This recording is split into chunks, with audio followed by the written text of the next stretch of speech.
Welcome everyone, we're just letting everyone in.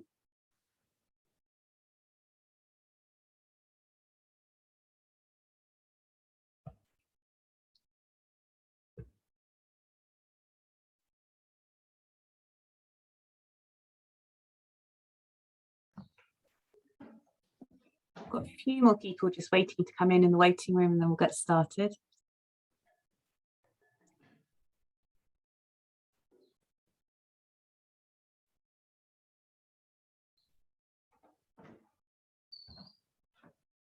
Is there a thing to throw up? See what we're doing with it. Okay, I think we'll get started if that's okay. So good morning everyone and welcome to our first Community Heritage Conference of 2022. My name is Cara and on behalf of the organising committee I want to say a huge thank you to all of you who have signed up to join today.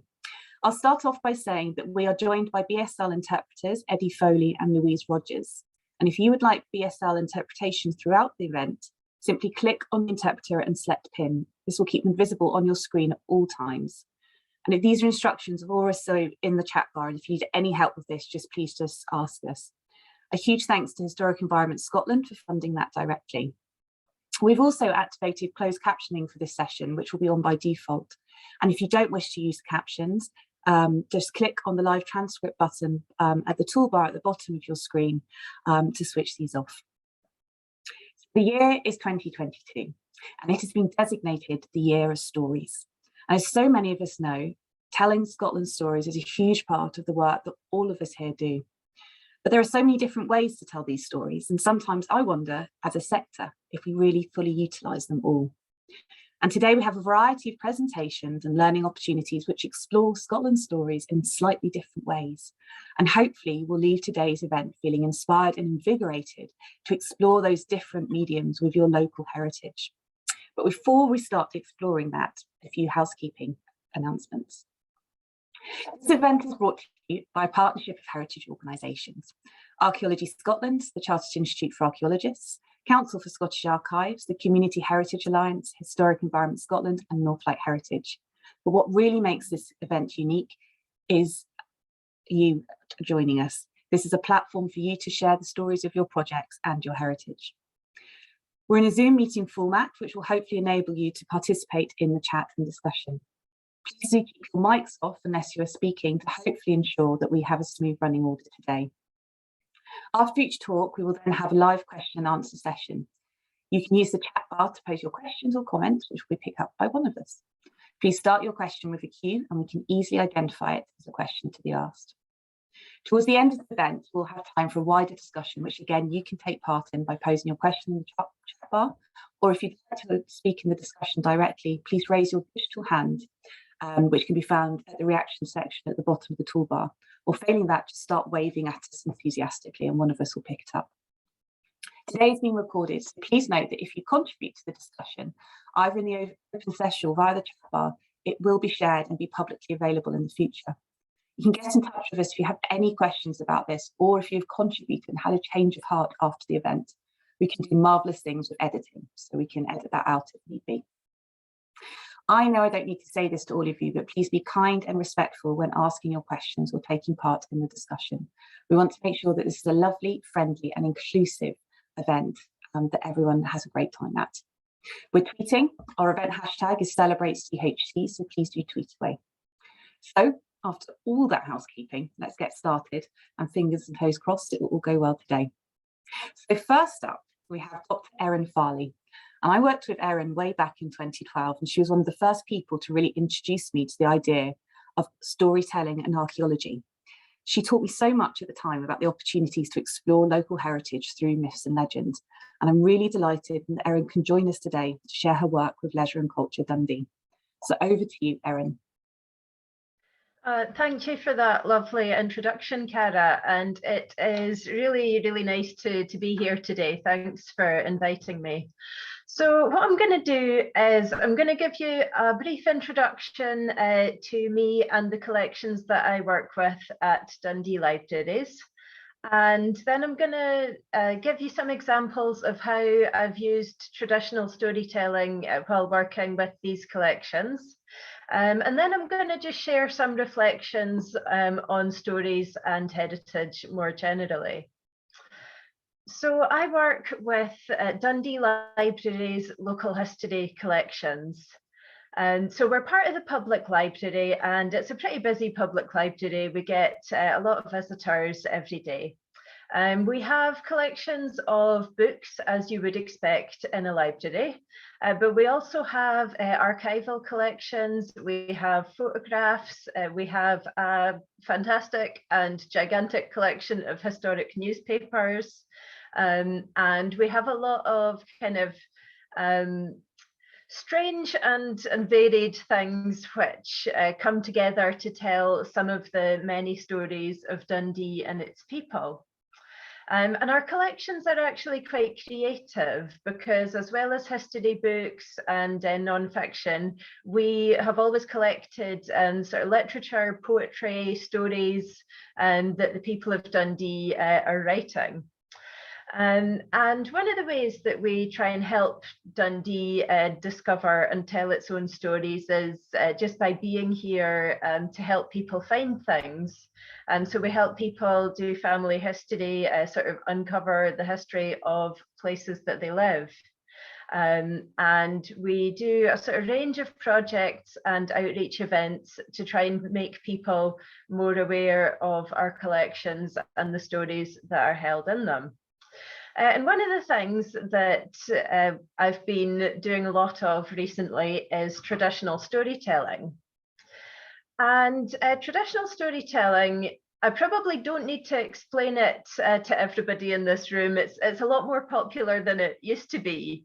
But just briefly, it's the idea of stories which are generally told either from memory, and that have been passed down. You don't know sort of who the original author of the story is, and they're sort of shared ideas between the community, and they can be told in a variety of different ways. And some of these are sort of myths, you know, you might think of myths, fairy tales, but they also include a lot of local legends, how things came to be in a local area. And this is something that we have a lot of in our collections and that I enjoy sharing as a way of thinking about Dundee's history. So some of the things that I've done, one of the most immediate ways to work with stories, especially local ones, is through sort of place-based work. So story walks is maybe quite an obvious way of doing that, but it's also quite a fun one. And I've done these with both adults and children. There was one particular Halloween story walk that I did with children, which was really fun. We walked along a bit of the Dichty Burn, which is a wee river in Dundee, telling sort of local supernatural and spooky stories. But if you are thinking of doing this sort of thing yourself, I will give you a health warning that if you've got children who have been having Halloween sweeties all day, and then you take them to a park in the dark and get them really wound up with scary stories, you're going to have a lot to think about. So that was quite an intense one, but really enjoyable. And I've also done these walks with grown-ups as well, taking people around the city of Dundee and pointing out places that are connected to particular legends, and especially stories that have maybe been less well told in the sort of formal written history of Dundee.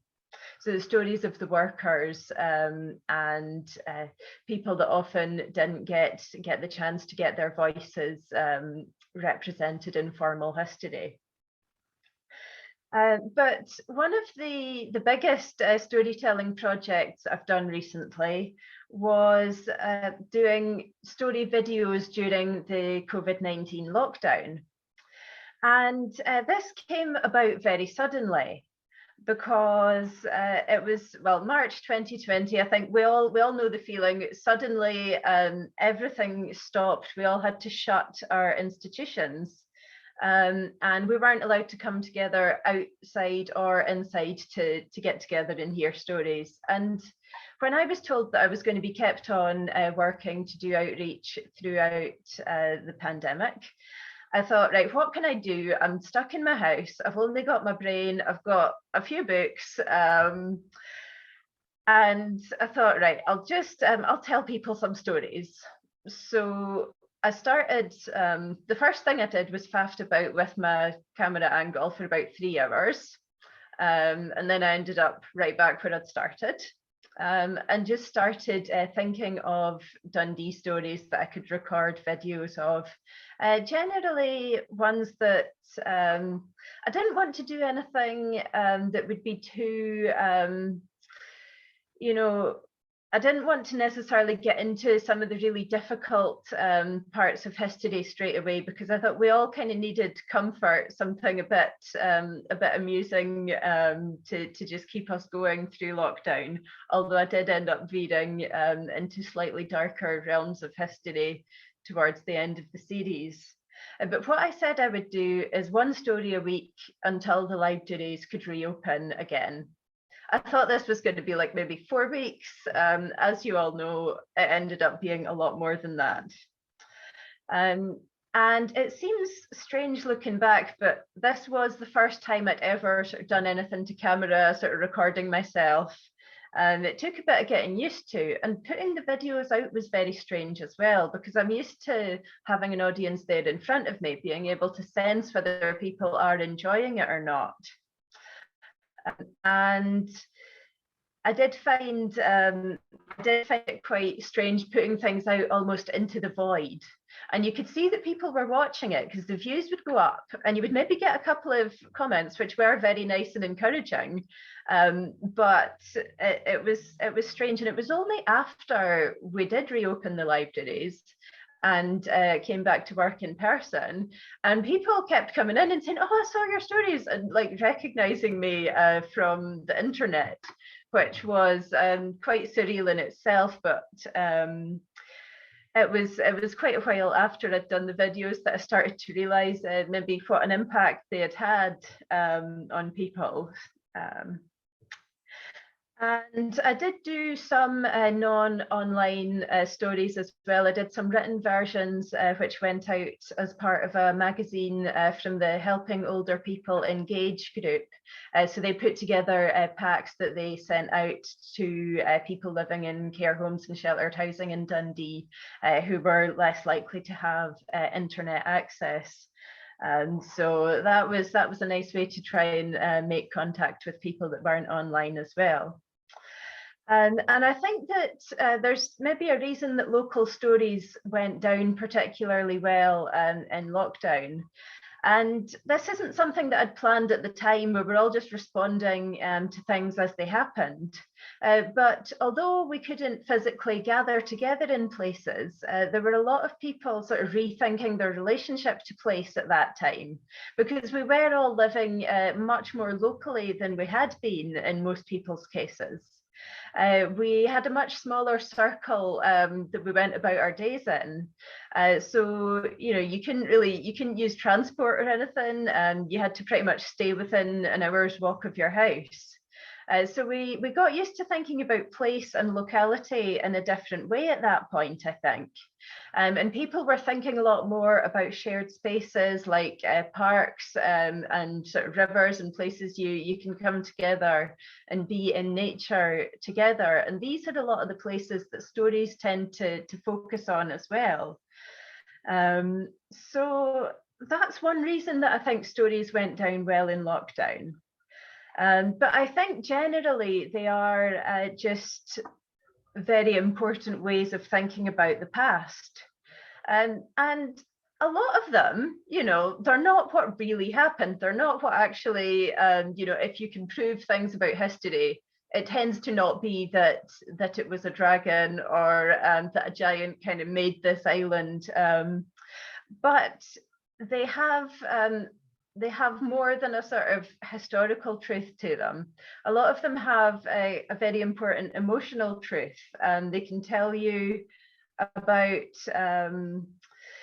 about how people feel about a place and its communities. They can tell you how later generations interpreted the things that they saw in the landscape. And they can also remind us that we don't know everything about the past.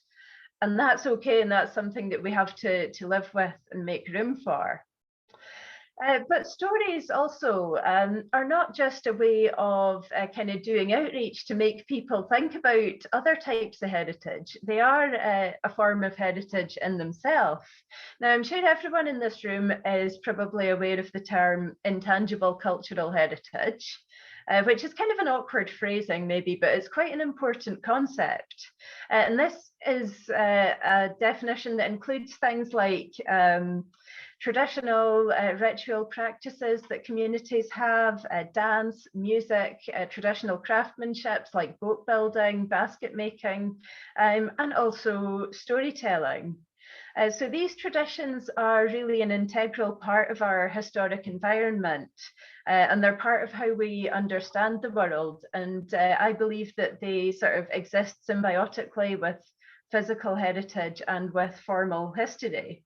So I think it is important that organisations like us, libraries, like museums, people who are tasked with looking after heritage do make room and pay attention to this side of things as well. So I'm going to close up just now, but I will be back to give you an example of a story later this morning as well. But I just want to say that what I hope to do next with Dundee is to just try keep making room for more stories, try to keep encouraging the people of Dundee to take ownership of these stories and widen the range of voices that we can share from our collections. So thank you very much for listening, everybody, and hopefully I'll be able to answer any questions that you have. Thanks so much, Erin. That was brilliant, and great to hear more tales of the Liffey River, because it's such a fabulous green space for Dundee, and I know there's a lot of people here that have worked along the Liffey River as well, so good times there. I had one quick question, but if anyone's got any questions, please do put up your hands or put your question in the chat bar. But I'm going to jump in and ask. You mentioned you developed different ways of engaging with your audiences through lockdown, which sound like they were incredibly successful. What have you retained from those lessons? Have you continued doing the videos and that sort of utilising those different mediums in that way? That's a good question, because in a way, I feel like we're still in that in between period where we are allowed to do events in real life, but it doesn't feel like it is quite back to normal yet. Yeah. And I haven't sort of continued making these stories videos because I kind of ran out of stories. Like there is so like lockdown ended up being so long that I recorded just about everything that I could think of that would make a good story video. But that's, you know, we grow and we learn more stories all the time. We are actually thinking about we are going to start a library podcast very soon. So that's something that we learned about engaging with people through different methods. So yes, we will be continuing the sort of recording idea. Oh, well, keep us posted on that. We'd love to hear an update on that maybe later on in the year. John Ennis, you have your hand up. Would you like to unmic? Thanks very much. What a lovely intro presentation. I felt I was being told the story there. I just have a question about capturing the forgotten stories, particularly the workers' stories. We've been running a programme called Our Linen Stories across Scotland, gathering flax fibre and linen cultural stories. And what's been wonderful is that we're at a really key time for a lot of people who lost their jobs in the 70s. And for a period of time, and this has been something I've found consistently, they've not wanted to speak about their old work, but it's being valued now. I got the biggest skip in my step I've had with in the work I've done is sitting down with someone. For example, a woman who came to our Kirkcaldy exhibition and she started talking about the knots that she would tie as a linen worker so that the production line get forward. No one had listened to her story before. We recorded it, we took some pictures. I got a little video of her capturing the knot that she used to do in the linen industry. And she went out with an absolute skip in her step because someone was valuing that worker's story. She's 82 and she passed away earlier this year. So I have dedicated some of my current work to her, but I'm wondering about your experience of actually capturing worker stories and what you might suggest as a way of doing that. Yeah, I mean, that sounds like a absolutely wonderful project. And if you could, if there's a link or something that you could pop in the chat so I can find out more about it, I would really appreciate that. I think that oral history is a really important way of widening the sources and the sort of records that we have of history, and it is something that I've worked quite a lot with in the past as well. The story you were talking about there, it reminds me of interviewing, well, actually it was my great auntie who worked in the jute mills in Dundee, and she would sort of talking about the symbols that they used to use to each other to communicate when the noise of the mills was so loud. And you would sort of, a collar and tie symbol here was like, that's the boss coming, look like you're behaving.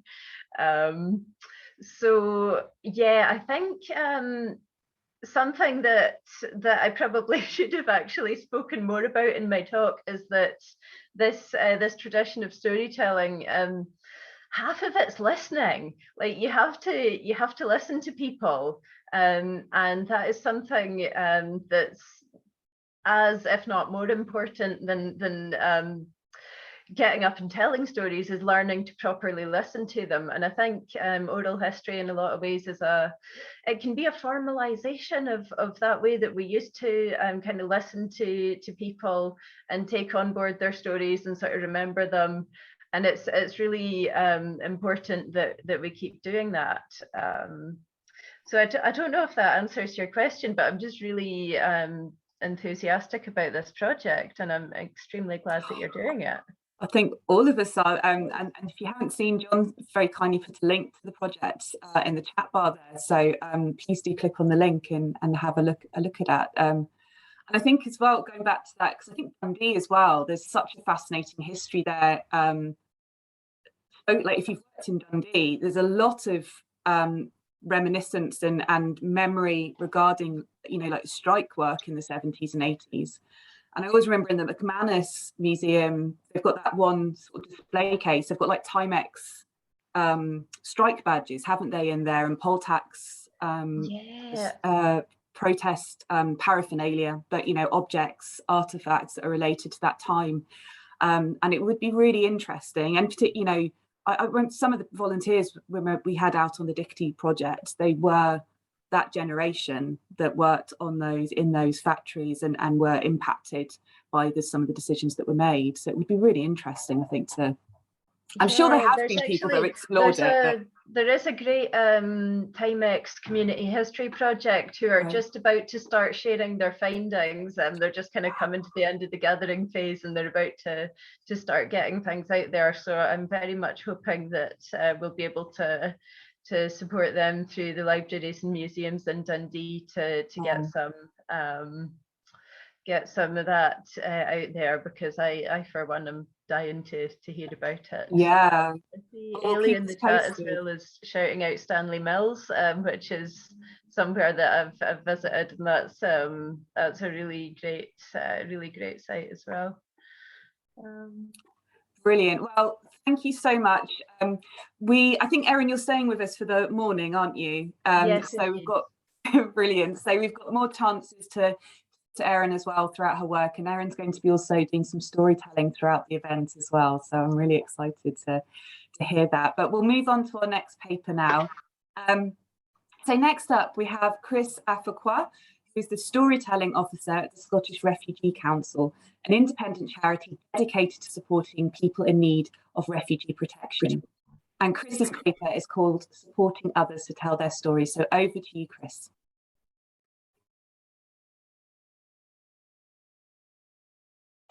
Apologies, I was on mute in true classic form. Thank you so much. for having me here to speak today. Yeah, what a brilliant presentation to follow as well. So thank you so much for sharing everything. There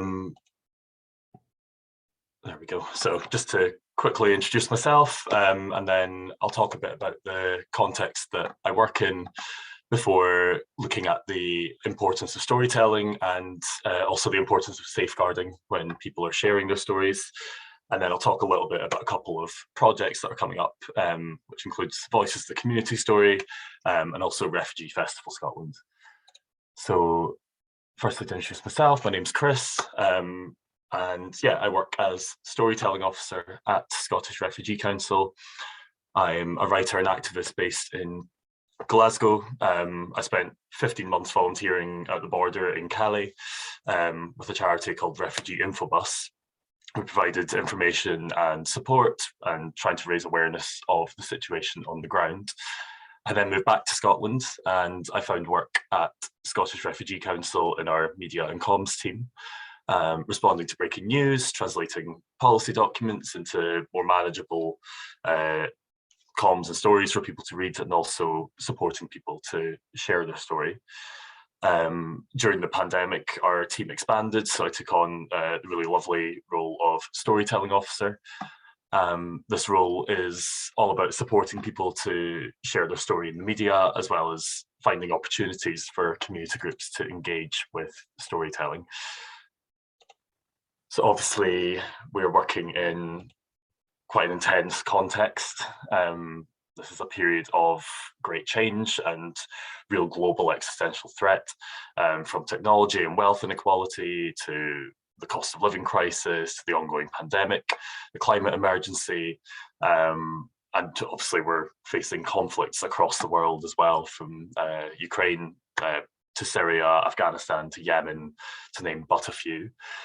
Human rights abuses are rife, and our cultures and environments are being destroyed, and business as usual is now putting more and more people out of their homes across the world. In fact, there are over 80 million displaced people worldwide, and this number is growing rapidly.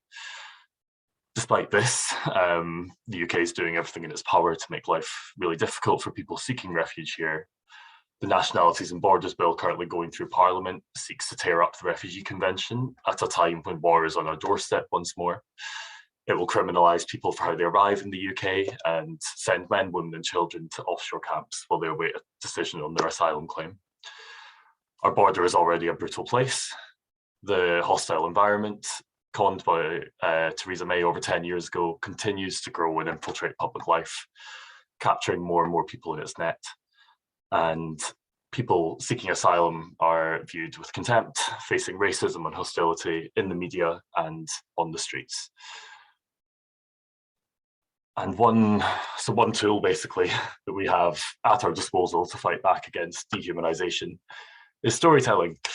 And stories, as we all know, I think, have the power to change the narrative and inspire new ideas.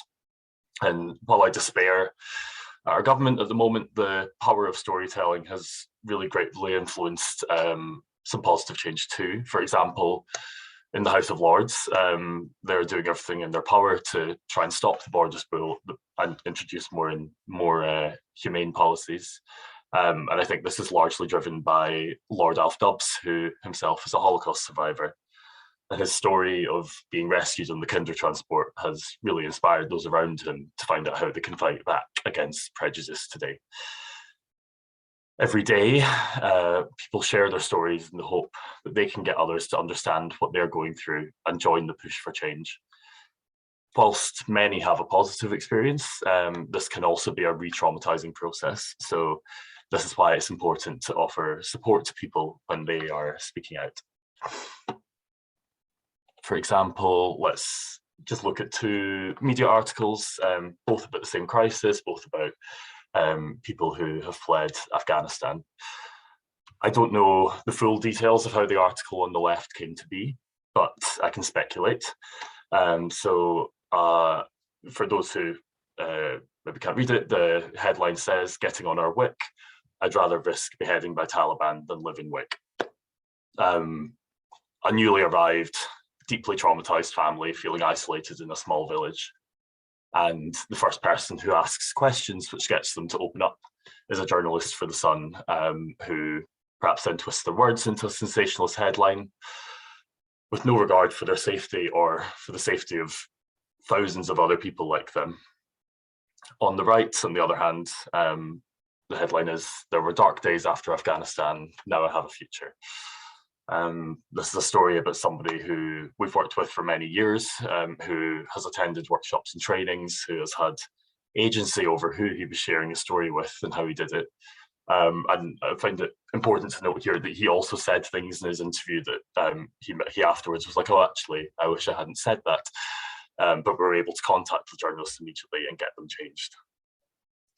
So as part of my role, I run media workshops for people who might want to share their story in the media. We cover setting boundaries, safeguarding, responding to difficult questions, with the aim of building confidence and supporting people to take control and agency. We also run practice interviews because, as with everything, practice makes perfect. When supporting people to do media interviews, we will meet in advance and run through the safeguarding checklist to ensure they are comfortable and find out if there's anything that they definitely don't want to talk about. We'll ask the journalists if they can share the questions in advance and work through them with the interviewee so that they feel as prepared as possible.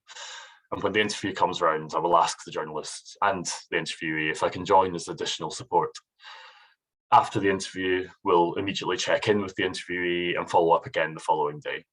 And it's also a nice gesture to also offer the interviewee perhaps a voucher for their time, and also check with journalists if they can maybe offer that too. So some further advice on how best to support people with the media interviews can be found in a comprehensive guide by On Road Media, which I will share in the chat after I've spoken. So I was invited here today following conversations with Audrey at the Scottish Council of Archives on how to get New Scots involved in their project, Voices, the Community Story. So this project will bring together the stories of people living all across Scotland, as I say, from Orkney to the Scottish borders, everywhere in between. And we're very keen to ensure that this archive does not miss out on stories and contributions from New Scots communities. This will be a great opportunity for groups to learn new skills, to meet new people, and to generate new opportunities and new connections. A number of community groups across Scotland have expressed interest so far, from the Yemeni Scottish community in Glasgow to Friends of Alamal project in Aberdeenshire. So really looking forward to seeing how this project develops. And finally, just wanted to do a little plug for our Refugee Festival Scotland, which is coming up in June this year, from 17th to 26th of June. It's an annual celebration of the contributions that New Scots communities make to life in Scotland. And this year, tying in with your stories and everything else going on, it will also celebrate storytelling in all of its forms, from art to dance, music to sport, oral storytelling, food, activism. Our exciting programme with events from all across Scotland will be released soon, so I will keep you posted on that. So that's just a brief overview of some of my work and the work of SRC. I do have a wee video just to show about Refugee Festival Scotland, which I'll ask someone here to share, and I will share any other links that I've shared here after I've spoken. But thank you so much for listening to me today. And if you'd like to find out more about what we do, you can visit our website, subscribe to our newsletter, follow us on social media. And I'm always open to new ideas for storytelling, making connections for New Scots communities. So please do get in touch if there's anything else I can help with. Thank you. Thank you so much, Chris. That was an incredible paper, and I think the work you're doing is absolutely incredible. One thing I've written down is the fight back against dehumanisation, and that's just really makes you just stop and think, really, doesn't it? That utilising something like storytelling in that, I think, is a really powerful, very powerful thing for us all to consider. Then I have any questions. I have one while people. Oh, Mary, hello, Mary. Have you Did you want to ask a question? I don't know if you can hear me. I think We can hear you. We can hear you. Lovely to see you. Yeah. Okay. I'm very interested in the work that Chris is doing with the refugees. I've formerly worked in Bradford for a lot of my teaching life, and obviously some of the situations were pretty similar there. And all I would say is that working with children and storytelling was often the key to getting their parents into school. And their parents would then be asked to tell their stories. And that became a very potent way. We had a Storybox project there, but the parents' stories became a very important way of inserting story right across the curriculum, which was a powerful way of making the kids feel at home, and that there wasn't too monocultural an approach to their education. So I think that work is wonderful, and maybe I missed it, but are you publishing any of their stories in any way? Yeah, thank you so much for that. And I think, yeah, I totally hear and agree with you on how much I think supporting children can really aid the integration of their families and parents as well, whether storytelling or elsewhere, it really aids that community. It just got me thinking as well. I was at an event in Paisley last weekend where it was called the Pen Pals Project, and it was a couple of groups in Renfrewshire had set up children from different backgrounds to be pen pals during lockdown, and really encouraging people to write to each other rather than just the sort of instantaneous emails and stuff. And then they brought them together for a workshop last weekend, and people were meeting for the first time, and they all got a wee book with all their letters and photos in it. So so a lovely example, I think, of what talking about there. But yes, so in terms of sharing stories, so I've worked with various people over the years to get stories in the media. Can share, happy to sort of dig through and share some examples in the chat. There's also a sort of stories section on the Scottish Refugee Council website, and certainly during Refugee Festival Scotland, I'm hopeful that this will ramp up a lot more. So keep an eye out for that. And I've seen a couple of other comments in the chat as well, so I will respond to them as we go through as well. Thank you. Yeah, thank you so much for that, Mary. And I think there's lots of comments. I think your probably email box is suddenly going to get very full, Chris. I think there's a lot of people really keen to follow this up. Tina, hello, Tina. Tina has asked, is there an organisation to volunteer with to help refugees at all? I'm sure there's lots of people here that would love to help as well. Of course, and I know that it's, I think at the moment everything's become that bit more difficult during lockdown, with groups kind of scrabbling to figure out where their need is and how to volunteer and how to ensure that people are best supported. And I know that even at SRC, our own sort of volunteering programme has not been able to expand as much as it maybe would have normally. And I know that our team's probably focused more on encouraging people with lived experience to volunteer. However, I'm going to share a link in the chat, which is a map of Scotland of various community groups across Scotland who support New Scots, either led by or supporting, and so there may be a group in your area that you can reach out to and connect with and be able to share your skills with. So keep an eye on that, and we do update it as well.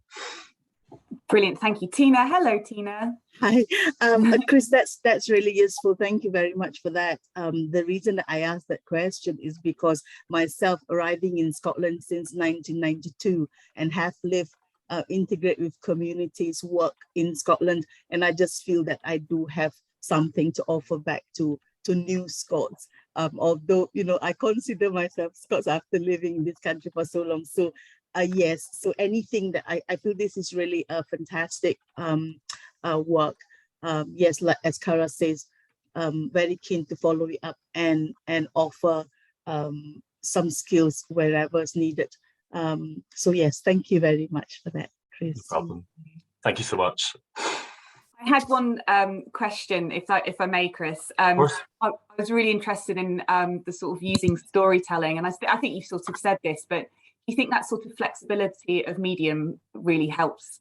It's a very inclusive way, isn't it? An engaging way to maybe to get people to just start sharing and being comfortable and things like that. And are there any other, I mean, I'm just thinking of a project I once did where actually we ended up doing haiku poetry to share our results, our archaeology results, because they wanted to do poetry, which I was rubbish at, by the way. It was quite a learning curve for myself, but just thinking of those, are there any other examples of other different mediums you've used or you utilised in this way? Yeah, that's a great question. Yeah, and I totally agree, because obviously, yeah, I do focus a lot on sort of media work, but that is really only one way of doing it, and not everyone's going to be up for that, and nor should they be, to be honest. Not everyone should feel that they have to put the story out there on that platform, with that sort of the risk that's involved in that. We had a lovely example just as I moved into the job, where we worked with a band called The Snuts, who were doing a music video, and this was during lockdown, so they sent out a brief to a group of people we were working with, and they all sort of filmed their own like a walk around Glasgow and like their favourite places, and it was all put into this really lovely music video that went out, and that was just another lovely way of doing that. And I think we've worked with like Maryhill Integration Network, who have a choir, which is a really a women's choir specifically. So that's been a really lovely way for them to connect and to sing music from each other's homelands, and to sing local songs in various languages, and bring people together in that way. And yeah, there's so many examples actually. Yeah. I think but yeah, I totally agree. I think the thinking outside the box and being as open as possible to how storytelling doesn't have to be something fixed. I think it's there's so many ways to do it, and it's really just a way of ensuring people get that chance to express themselves and to express their journey and to connect with people. Yeah. And I think I'm maybe sort of bringing Erin back into the conversation. Maybe Erin's having a tea moment, but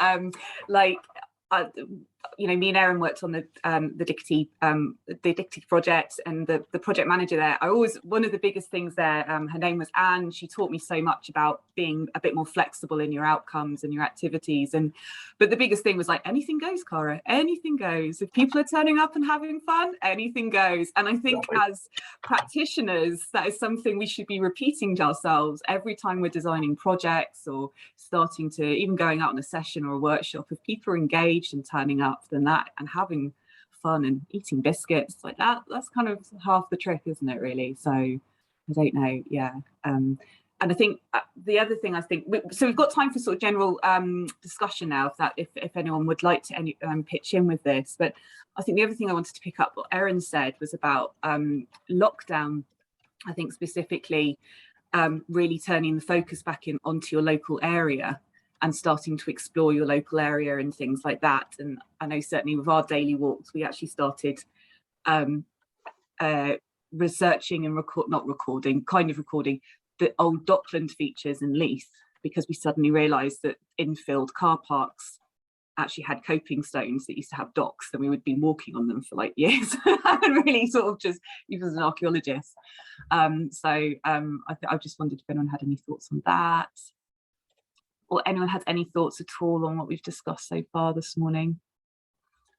I can come in just quickly again on the sort of local walks idea. I ran a series of photography workshops with a photographer called Becky Duncan at OpenEye just before Christmas. Unfortunately, Omicron kind of cut them short, but they just what you were saying there about how you start a project with one sort of idea, and then it's sort of just people turning up and wanting to be there and enjoying it. It kind of takes us down another avenue. And we met in Pollock Park in Glasgow, and as part of the workshops, we did a nature walk around and sort of connected people with the local area. And the sort of feedback that we were meant to sort of do it at Pollock Park every single week, but the feedback we got was actually these workshops are a great way of people connecting with new parts of Glasgow that they hadn't seen before. So it turned into, okay, well, every week we'll go somewhere different, and we'll do the walks around there. And it just sort of really led to really quite natural sort of storytelling and opening up over that journey, which was an unexpected but really lovely turn for them, which was great. So Yeah, happy to. Extraordinary times, and I know there's lots of links and comments in the chat bar there. Has everyone got any questions or comments or discussion points you'd love to bring up?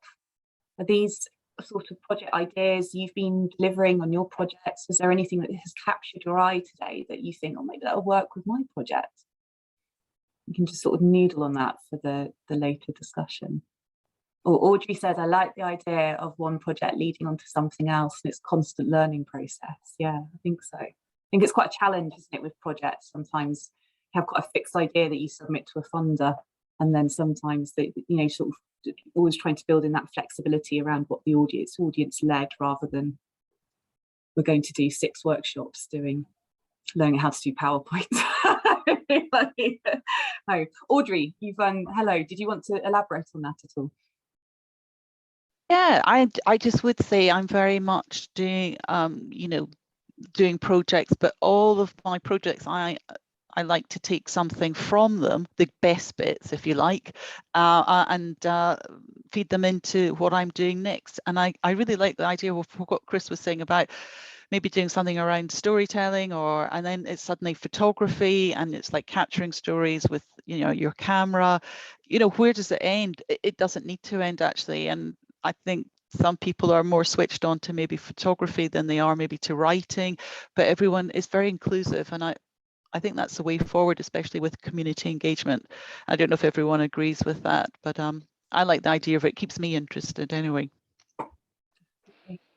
Definitely. Thank you so much for that, Audrey. I totally agree. So I think we're going to move on. Erin, are you happy to? Are you? Yeah. So do you want a bit of a story now? Yes. This has been a really interesting first part of the morning.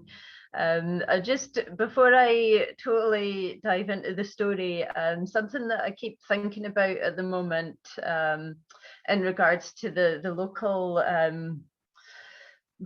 focus is the idea of the commons, which were these sort of places that were sort of shared land for kind of all sorts of purposes, really. You could be grazing your animals back in the day when you had animals to graze, or just hanging your washing out, and like everyone coming together in these places, but bringing different ideas and purposes to the same part of land. And that, you know, seems to connect with the idea of just being quite open with what we do with projects, just bringing people together around something interesting, seeing what everyone wants to do and just kind of following these different ideas. And I haven't quite articulated, you know, how that works as a methodology yet, but it's just a thought. So I'll tell you half a story now. And this, we've had a bit of chat about the Dichty Burn in Dundee. So this is a story from the banks of the Dichty. And it happened hundreds and hundreds of years ago when the place that is now part of Dundee was just a wee village out on its own in the countryside. And there was a farmer who lived just on a wee farm in a place called Strathmartin. And this farmer, he was a widower. So it was just him, and he had 9 daughters to raise. So that was quite a lot of daughters to keep track of, but he did his best. And they were all very well-behaved young girls as well. So anything their dad asked them to do, they would do it. And there was one Sunday morning when the farmer woke up and he realised they were out of water in the house. So he asked for his oldest daughter. He said, "Could you go away up to the well and fetch me a bucket of water?" And the girl, of course, she said yes. She picked up the bucket and she went away over the fields to where the well stood. But when the girl approached the well, she saw a horrifying sight. Curled around the well was a massive dragon. And it was asleep when she approached, and it was snoring away, and there was just little puffs of smoke coming out of its nostrils. But as she got closer, the dragon took a breath in, and the scent of human came into his nostrils, and that woke him up. And he woke up hungry. And the girl froze in fear. She turned round to run away, but she didn't make it. The dragon arose from around the well, and it lashed out and it crunched her up in its teeth. And soon she was the dragon's breakfast. Now, the farmer, he waited and waited for his daughter to come back, but there was no sign of her after a while.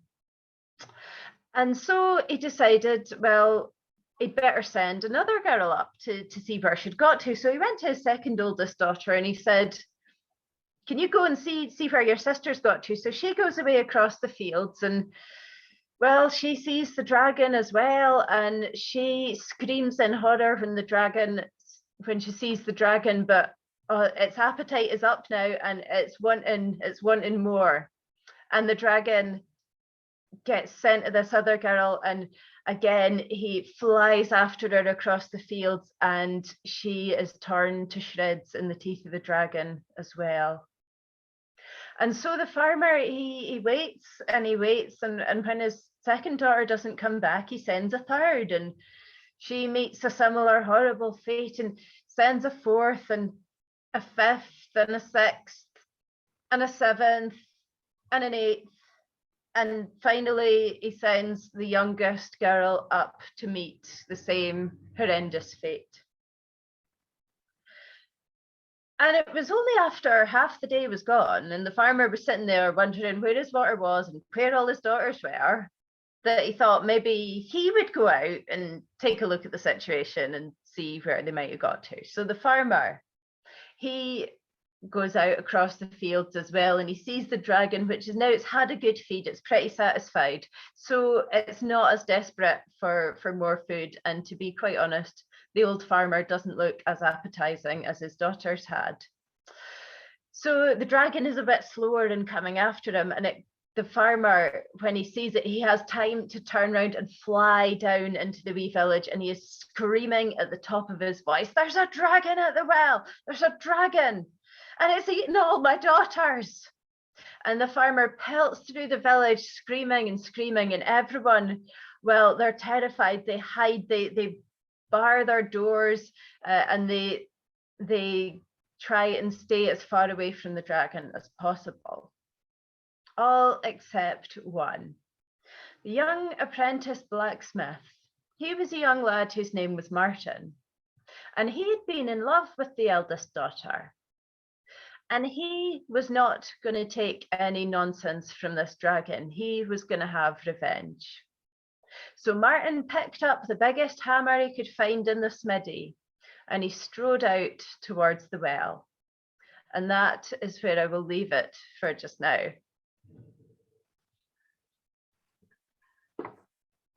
Wow. I wasn't expecting the story to be so scary, if I'm totally honest, Erin. This is one of the tamer ones. Yeah, brilliant. Disney can be quite, a lot of traditional stories are quite harsh.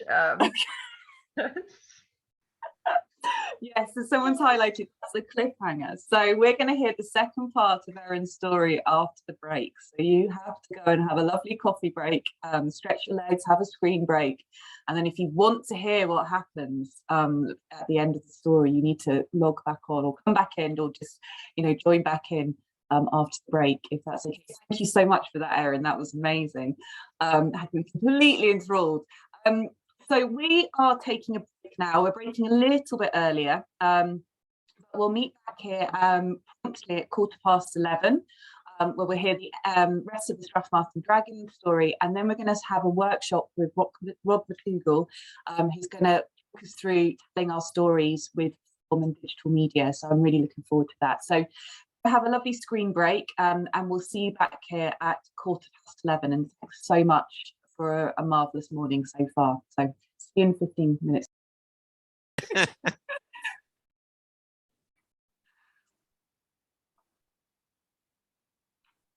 Okay, I hope everyone's back and everyone had a lovely tea break, got some coffee, maybe got a snack. I had some prawn cocktail quavers, which was quite exciting.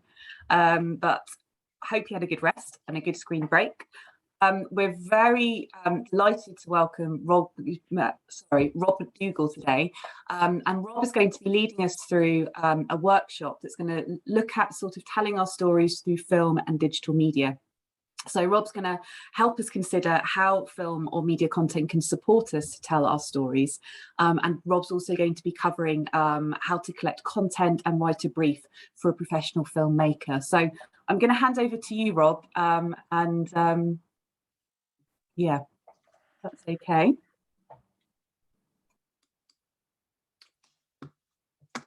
Thanks very much, Cara. Thanks for inviting me to take part in this session today, and good morning to everybody, and thank you for attending this session. I have to say that I'm much more comfortable behind the camera than I am on front of the camera, and I really haven't done anything like this before, so be kind to me, please.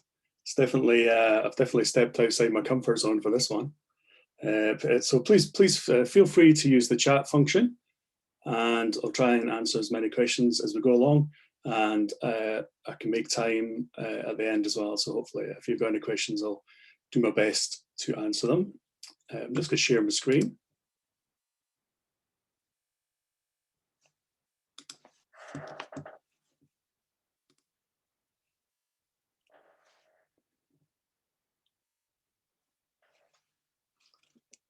So I'll just introduce myself. I started work as a press photographer for Edinburgh Evening News, Scotsman, Scotland on Sunday. This was a great training ground as it covered news, sport, features, culture, food, etc. Press photography, I see press photography as being storytelling, sometimes just using one picture to tell a story. And I see filmmaking as storytelling, just telling moving pictures instead of one picture. So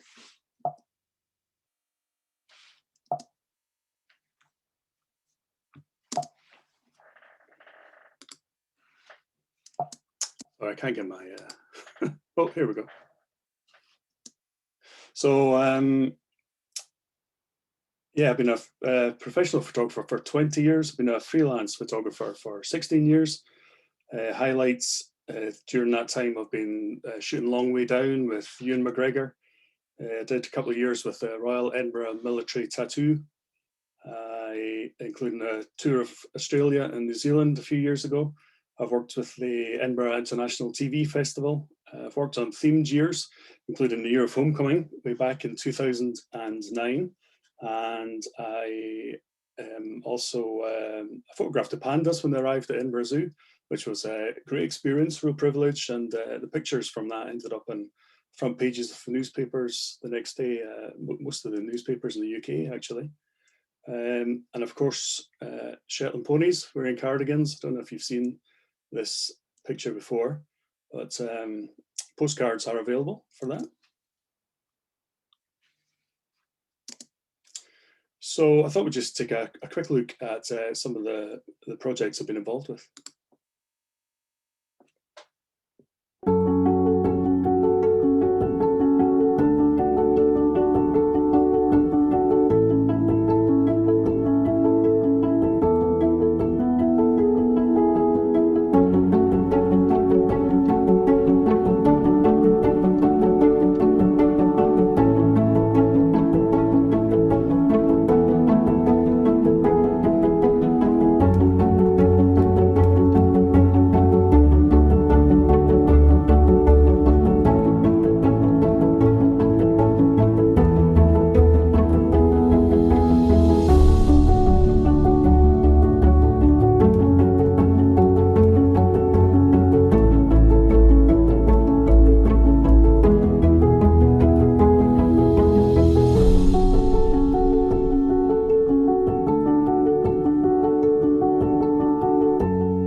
So I'm really here to share my experience of working as a filmmaker, in the hope that you'll feel confident in planning, filming and editing your own production. And we'll also look at how to effectively commission a professional filmmaker in terms of writing a clear brief. So the aims of the workshop today are to explore how the medium of film can be used for effective storytelling, examine how strategic planning through brief writing and storyboarding can aid storytelling.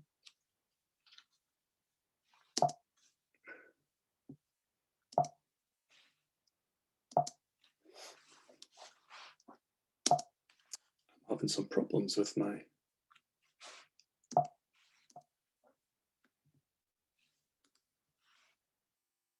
And we'll look at practical tips and hints for filming and editing. So let's look at writing a brief. First of all, why bother writing a brief for a film project? Well, writing a brief encourages clear understanding of the aims of the film. It outlines the target audience and the demographic, includes all the pertinent information required to successfully plan a production, allows for assets such as additional footage or archive images, logos, brand guidelines to be collected. And it encourages thinking around health and safety considerations as well. And it's important that everybody involved in the filmmaking process are clear about the aims of the film. So we'll just go through the different areas of what you need to collect, all the information you need to collect for writing your brief. So you'd want the name of the event or the campaign that you're planning, the working title of the film, a description of the film. Why do you want to make a film?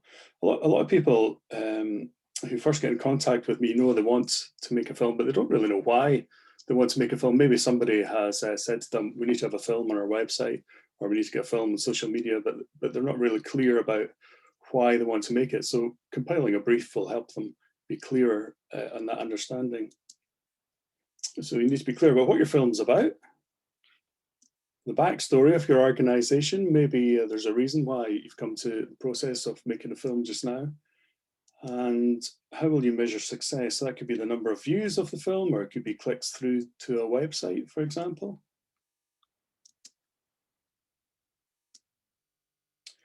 So these next parts here are, I think, the most important parts of the brief, the aim of the film. What do you want to say in your film? So again, everybody should be clear about the aims, clear aims for the film. And what's the story that you're telling through your filmmaking? And another really important part is the audience. Consider your target audience. Who are you aiming the film? Who's going to watch your film? And how would you like your audience to feel after watching the content? And what would you like to do? What would you like your audience to do after watching the film? And the brief include locations nearby, close to the filmmaker, or distant locations are going to have an impact on budgets. You know, if you're hiring a filmmaker from Edinburgh who has to travel to Orkney, it's going to be a couple of days' work rather than maybe half day for a film that's going to be filmed in Edinburgh. So you make a note of your filming dates. Have you left enough time for filming, editing, and the delivery date? What's the duration of your film? Most films are likely to be, 30 seconds or a couple of minutes. I think the kind of average is 2 or 3 minutes for a web-hosted film. Or maybe you could think about longer films for a niche audience who might be interested in watching more. How long will it take to tell your story? Are you trying to tell too many things in your film, or would it be better making it to 2 films? Think about that as well. If you have a longer film, you can also have a 30-second, almost like a teaser or a trailer, cut down version of the main film into a 30-second film. The average drop-off time for watching films online is 3 seconds. So that's something to bear in mind.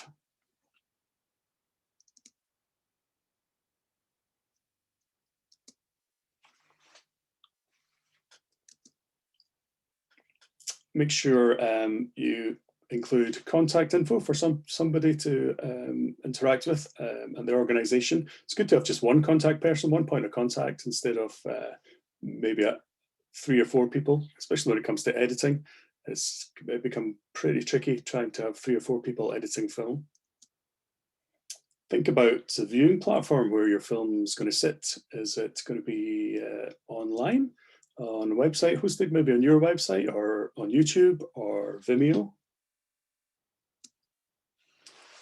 If it's going to sit on Twitter, there's a maximum time limit of 2 minutes and 20 seconds length for films on Twitter. Now, you can have a longer film on it, but you need to open a business account or an advertising account with Twitter, and I'm pretty sure you need to pay for that as well. Twitter has a kind of unusual file format of .mov, a movie file format that you need to convert your film into, and the standard resolution for films on Twitter is 1920 by 1200 pixels. There's also a 512 megabyte file size limit for Twitter, which is fairly big to be fair.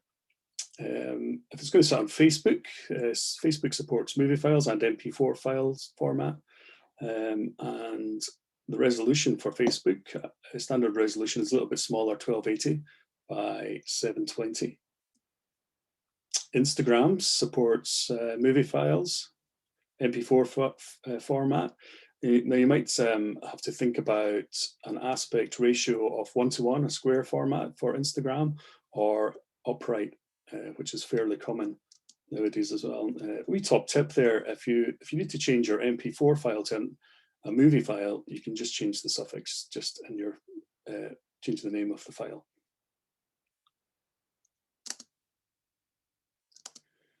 So when you're writing your brief, think about the key footage that's going to be included in the film. You're the expert on this, so you'll know exactly what's going to look good on film. So maybe general views, GVs, people working, interviews, which we'll go into in a wee bit more detail in a bit, Vox Pops, just asking people's opinions, pretty short answers. Archive content, which I'm sure you all have. Maybe some drone footage, like the shot of Stirling Castle here, to set the scene. You can, if you don't have any drone footage, you could ask volunteers or amateurs if they would provide you with drone footage, and most of them would be happy to do so. Maybe just check that they're licensed with CAA before you do that. And B-roll, which we'll talk about in a wee bit as well. If you're going to have models, you have to think about permission forms, especially for children. You can make up your own permission forms. Make sure you include all future possible uses of content. Let people know where the content's likely to appear. If you're going to hire professional models, you can get models from, there's a couple of agencies in Scotland. One's called Colours Agency, which are professional full-time models. And another agency is called Real People, which, as the name suggests, are real people who do modelling as well. They're a wee bit cheaper as well in terms of expense. Diversity, showing diversity is always tricky in Scotland, so maybe hiring professional models would allow you to get around that, and then think about what props you might need. For interviews, some tips here for interviews. Maybe start with the name and the position of the person that you're interviewing. You might not use it in the film, but it's handy to have in the edit so you can match up the person with their title that might appear on screen. Go for open-ended questions to try and avoid questions which might result in a yes or no answer. Think about the answers that you want, and then work your way back to the question. Maybe a warm-up question to break the ice. And I always like to include a couple of questions at the end. How do you feel? Try and get a kind of emotional response from the person who you are interviewing. And then I always also like to say at the end, anything else you'd like to add. I don't want people who are interviewing to go away and 10 minutes later be thinking, oh, I wish I'd said that. I think it's a good idea to give the questions beforehand to people you're interviewing so they can prepare. And I think it's only fair as well. If you're going to include music in your film, there's think about the genre and the mood of the music which you'd like to portray. YouTube has free music that you can download and use in your film. You can source that through the audio library part of YouTube, and go into the studio setting in there. You can also buy royalty-free music. I use a site called premiumbeat.com, and you can buy a track for about £50. And then because it's royalty-free, you can use it as many times as you want. So if you're going to use music, just check the copyright. And if in doubt, don't use it. If you upload a video to YouTube, which is breaching copyright, YouTube will just take it down anyway.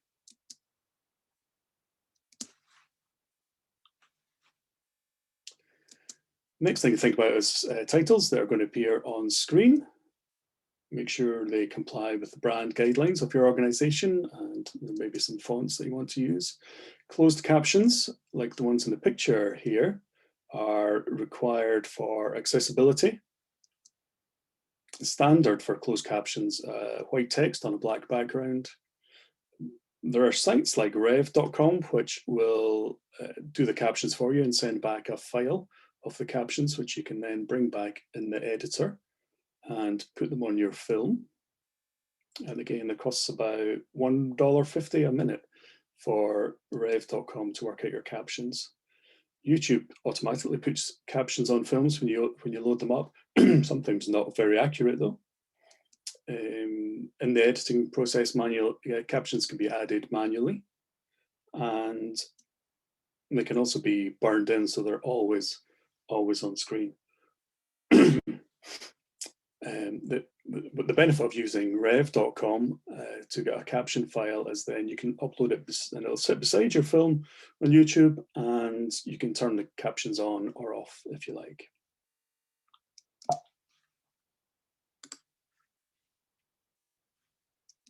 So almost the last wee bit of the brief writing, think about the logos you want to include, a call to action at the end of the film, which is very important. What do you want people to do at the end of the film? Do you want them to buy tickets or visit a website or link to a QR code?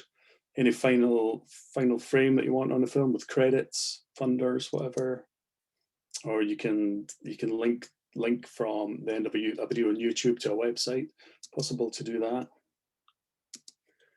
We're almost across the finish line now. So think about first completion date, leave plenty of time for the edit. Second completion date. So normally what would happen is filmmaker would supply the first cut of the film, and then you'd have a chat and decide what changes need to be made before you move on to the second cut of the film. If the film's been planned properly, normally the second cut should be the final cut. But leave plenty of time between the completion dates there. And have a wee think about health and safety and any further information. We're going to take a look at a case study film here. This is a film I shot last summer for National Mining Museum of Scotland. It's a 30-second visitor experience film, and just have a wee look at that now.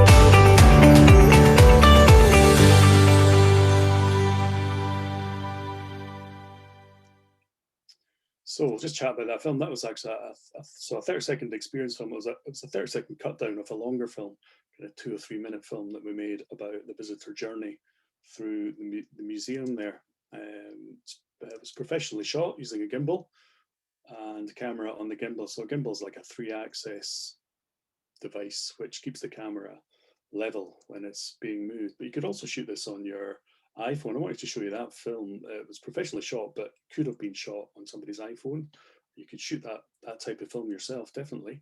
And you could get a gimbal for your mobile device, your iPhone, or so you can get a gimbal for about £50 upwards, which would kind of take your filmmaking to the next level.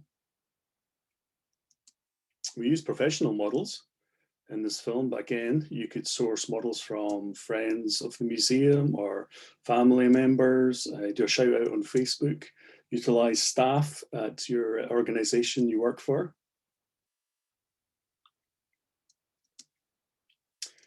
We shot the film in slow motion to give it a more cinematic feel, and to make it kind of calm. It was used just after lockdown. The museum was reopening again, so we wanted to show a kind of slow, calm effect. We added a letterbox, which is a black bar at the top and the bottom of the film, and again that was to make it look more cinematic. The normal frame rate for filming is usually about 24 frames per second. Slow motion is about 60 frames per second. You can also shoot in 120 frames per second, which is like super slow motion. And I'm just going to go through the frames with you to get an idea about how you could film your own production. So first frame, a wide opening shot to set the scene. And then family arriving at the museum, the running because of a sense of excitement.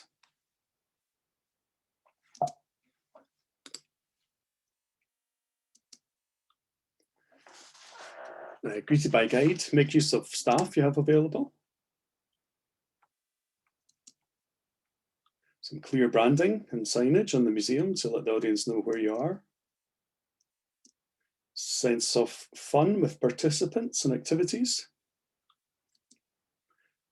Wide range of activities on offer. We're going to put a link in the chat to the film so you can watch it again. Every shot in the film was justified, and by that I mean the camera was moving in some direction in every shot, either up and down or sideways with the gimbal or around. So what we're really looking for there was strong images. Remember I said before that drop-off time is about 3 seconds for people to watch a film. I think something like 20% of people watch to the end of any film that they're watching online. So you want the images to be as impactful as possible. When we did the edit, the cuts between the frames are in time with a beat to the music to give it more impact as well. And then at the end, there was a clear call to action and a pretty strong shot for the end as well. That was shot with a drone above the museum. So time for a practical task now. Imagine that you are commissioning the film that you've just seen. I'd like you to write a short brief for the 32nd National Mining Museum Scotland film. Think about the aims and the audience of the film. There's a link to the document you can fill in a blank brief form in the chat, and I'll be available for questions. Maybe take 5-10 minutes on that, and happy to chat through it.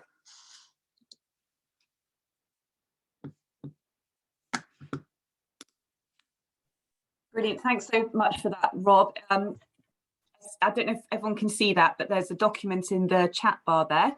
So you can click on that and you can open that document, download it to your desktop and start filling it in.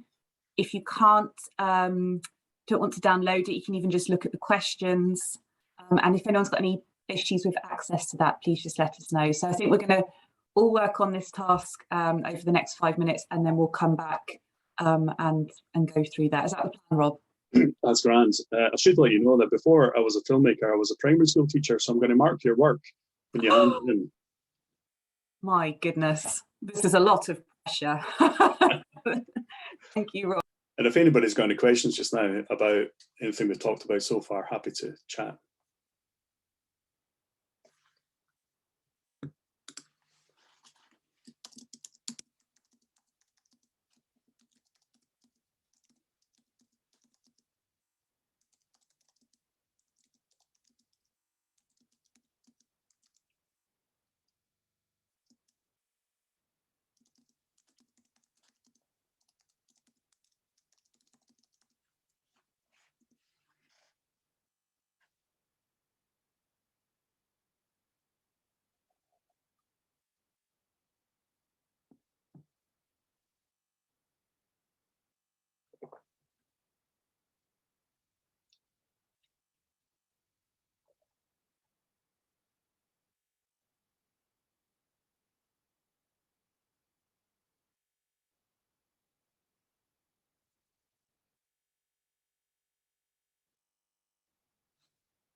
There'll be some parts of the brief which you won't have to fill in, like the interviews won't be relevant for this film.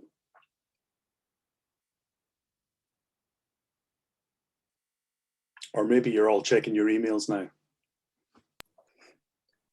I'm being challenged about what this description of my film is going to be.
Shall we bash on, Cara?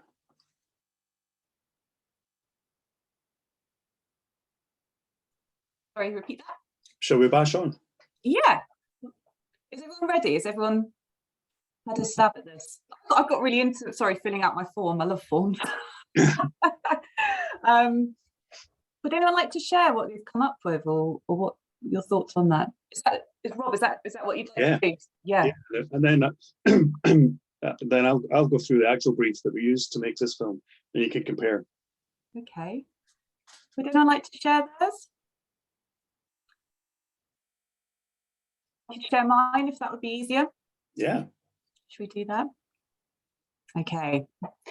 Well, mine is I do a lot of career work with archaeologists and trying to get more people into archaeology. So I would love to create some media content that's aimed at S1 to S3 school pupils that makes archaeology sound like a really fun and exciting career to pursue. And in particular, they're just beginning to choose their subjects at school, which might start to slightly influence what career directions they're going to start going in. So we want to try and grab their attention while they're young and making those decisions, and entice them into archaeology. It'd be great to get them to film it as well. Yeah. Oh, that's a good idea. Wow. Let me just add. Put that in your brief. Yeah. Wow. So get them to generate the content. Yeah. Time with the audience. Last week I was working with Knox Academy in East Lothian and Hadstock Music Festival. So the music festival, I've been working for about 6 months, I think, with the school on songwriting projects. So at the end of this, they wrote their own song and they formed 3 different bands. So my role was to go in and show the students how to film each other, how to film the content. So we got the bands to perform on stage, and I took some cameras in and showed the students how to set up the cameras and how to use them and how to film. Oh, amazing. And it was amazing. Amazing experience, actually, and it was lovely just to see the students working so professionally and working together. And I didn't really have to explain very much, and they picked it up straight away, and it was fantastic. So I'm going to possibly hire some of them, I think, as assistants. That sounds great. So sorry, we've got a hand up here if you're happy to take a question. Hi, Corinne. Hi there. Yeah, a couple of things really. The first thing was to say that yes, I've done something similar to the project that you were mentioning, Cara. I used to teach film and TV in England in what was a comprehensive school, and we also were involved with local archaeology. And so yes, it is a worthwhile project, and it does work really well. And it's amazing the standards that you can actually achieve with kids that are coming into something new like that. So yeah, I would go for that. And the second thing was just to talk about my sort of film brief for the project that I'm involved with. I'm actually involved with 2 projects, one for the Book of Deer project, which is involved in a big archaeological excavation, hopefully coming up soon, and bringing the actual Book of Deer on loan as part of the Year of Storytelling to Aberdeen Library and Art Gallery. But I'm also working particularly with a Clan Baird project. Now, Clan Baird Scotland has a project where it wants to connect with the local people in the area in which Clan Baird used to be sort of the lairds. The St Drosten project is really to sort of have a heritage outreach to the local people who live in New Aberdour, to get them to engage with their heritage. There are a lot of new people who've moved into the area as well as locals. So we're collecting their stories. And one project in particular that I'm involved with is in the ruined kirkyard at New Aberdour, St Drosten's. There are various references to soldiers and sailors who were killed in the First World War, who were not buried in the churchyard but are commemorated there. There are some war graves there. But what I'm doing is I'm working on a project called Aberdour Pals. And what we're going to do is we're researching the history, the lives of these ordinary people who are not commemorated anywhere else, who still have families connected in the area, finding out bits about them and recording their lives and their contribution for posterity, and involving all the community in cherishing and preserving their heritage. We've had a lot of interest already. We've also had people coming from abroad, the diaspora, Americans, and tomorrow I'm showing someone around the site who comes from New Zealand, and I do a story walk, as it were, about not just the soldiers that are there that we've information about, but the origins of the kirk itself, because it's the site of the first monastery in northeast Scotland, in the Buchan area, when St Drosten came with St Columba, and he has a well there, and lots of lovely stories about what happened. So I do it as a sort of guided tour, but the project and the film that we'll be using with that is to get people's sort of memories and people's old photos and things that we can put together. So that was my film brief I was starting to write out. It sounds brilliant. That sounds really, really good. Rob, have you got any thoughts initially, like sparking off there just from hearing about that project? Yeah, I'd love to be involved. Sounds All great. of us would. It sounds amazing. Oh, I might take you up on that then, a little bit further down the line. Rob, we have had a request, Rob, if you're happy to share your website or your contact details in the chat bar. So I think again, you might have another email box that's full after this session. Fantastic. Yeah, that's great. Yeah, there's a link to my website at the end as well. Perfect. Okay, so make sure everyone gets that. We've got one question here in the chat, if you don't mind me asking. Yeah. Friends asked, regarding the info needed for permissions, are there any sort of standard forms out there that can protect those permissions for the both present and possible future uses? Yeah, there's quite a lot on the internet that you could use as a basis, as a template to make your own, based on your own needs, and also thinking about GDPR as well when you're collecting all this information of people. Yeah, okay. Mostly the organisations I work with would provide their own either model release form or permissions form. And if you're filming an event, it's always a good idea to put a sign up at the event somewhere to say that filming will be taking place. And if you want to opt out, let somebody know rather than opt in. Brilliant. Okay, thank you. For people. So I'm aware there's about 10 minutes left, so I might bash on. I've been trying to share my screen again.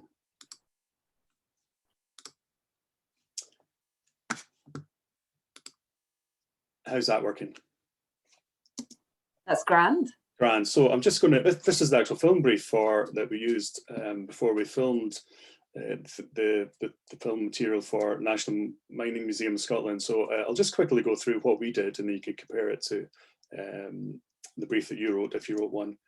So the working title was a visitor experience teaser, description of the film, an introductory film. I had shown them a film I made at Summerlee Museum, showed the museum this before when we were chatting about what I could help them with, and they liked that. So they wanted something similar, a feel of an advert, welcoming, enticing visitors to the site.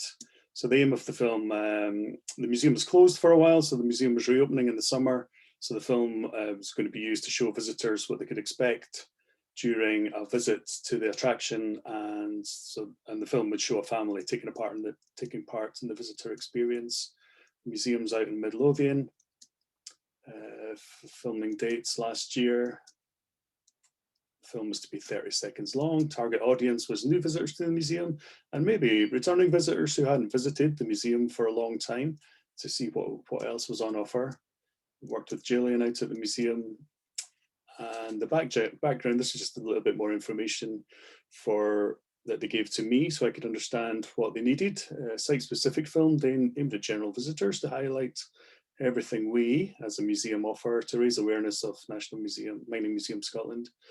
They're also developing a new website, so the film was to sit on their website and kind of update them. I think the website and some of the filming and photography that they had before was was fairly old, so they wanted to give it a new feel and a new look.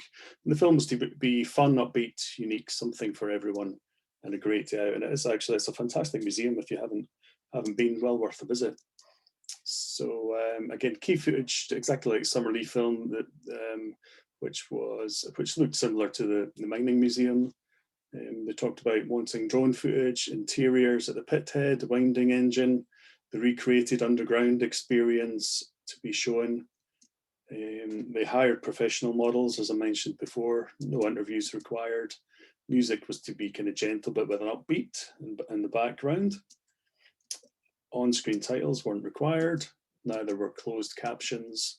They didn't want any logos in it, but they wanted a call to action of book your tickets now with a URL link to the website. And a couple of completion dates there, plenty of time in between to work on any changes required during the edit, and the health and safety, just beware of tripping over things. I'm just going to quickly talk about storyboards. So once you've planned your brief, that would then take you to the next stage of the planning process, which would be to make up a storyboard. And storyboards can come in all different shapes and sizes. You might think of a storyboard of being little boxes with drawings in them. If you're good at drawing, that's fantastic, but they don't have to be like that. It can just be a Word document. So the brief would inform the storyboard.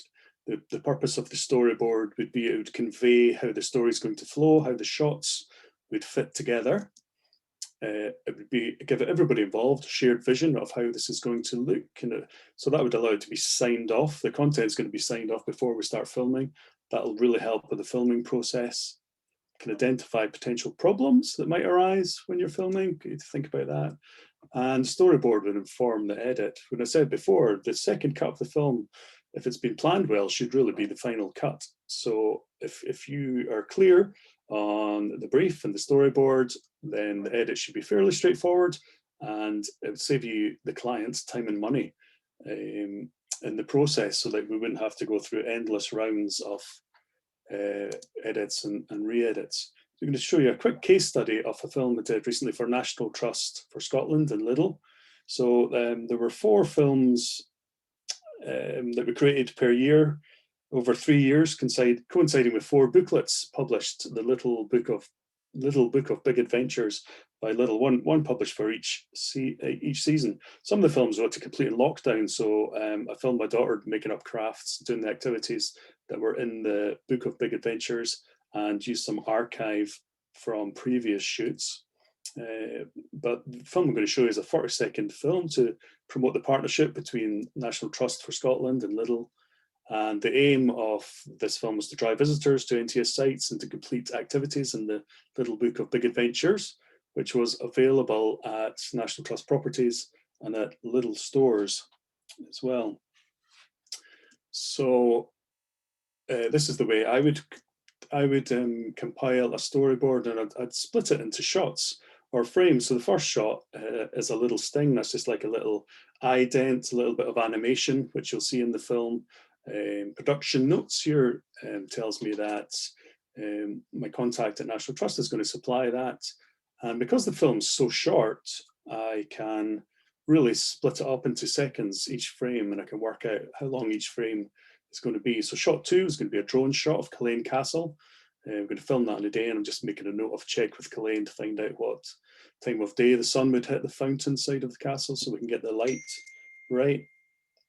Shot 3, Steadicam shot of the family running towards the castle through the archway. Again, we hired models for the day for this shoot here. Shoot from both ways. So some more production notes to say how we're going to film it. We're going to shoot in slow-mo, and then we're going to shoot it twice. Shot 4 would be a Steadicam shot of the kids running up to the entrance of Culzean.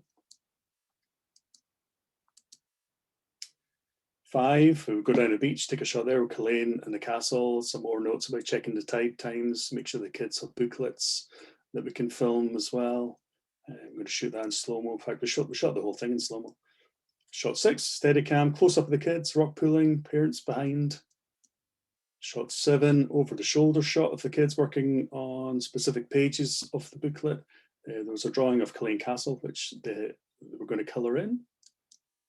And you can see that in the total time and the, what would be typo there, total time and the end, we know exactly how long each shot is going to last. Shot 9, Steadicam shot. And then a drone shot, bird's eye view of the play park. They'd spent quite a lot of money in the play park, so they wanted to highlight that in the film, and then an outro sting as well. So let's have a look at this film.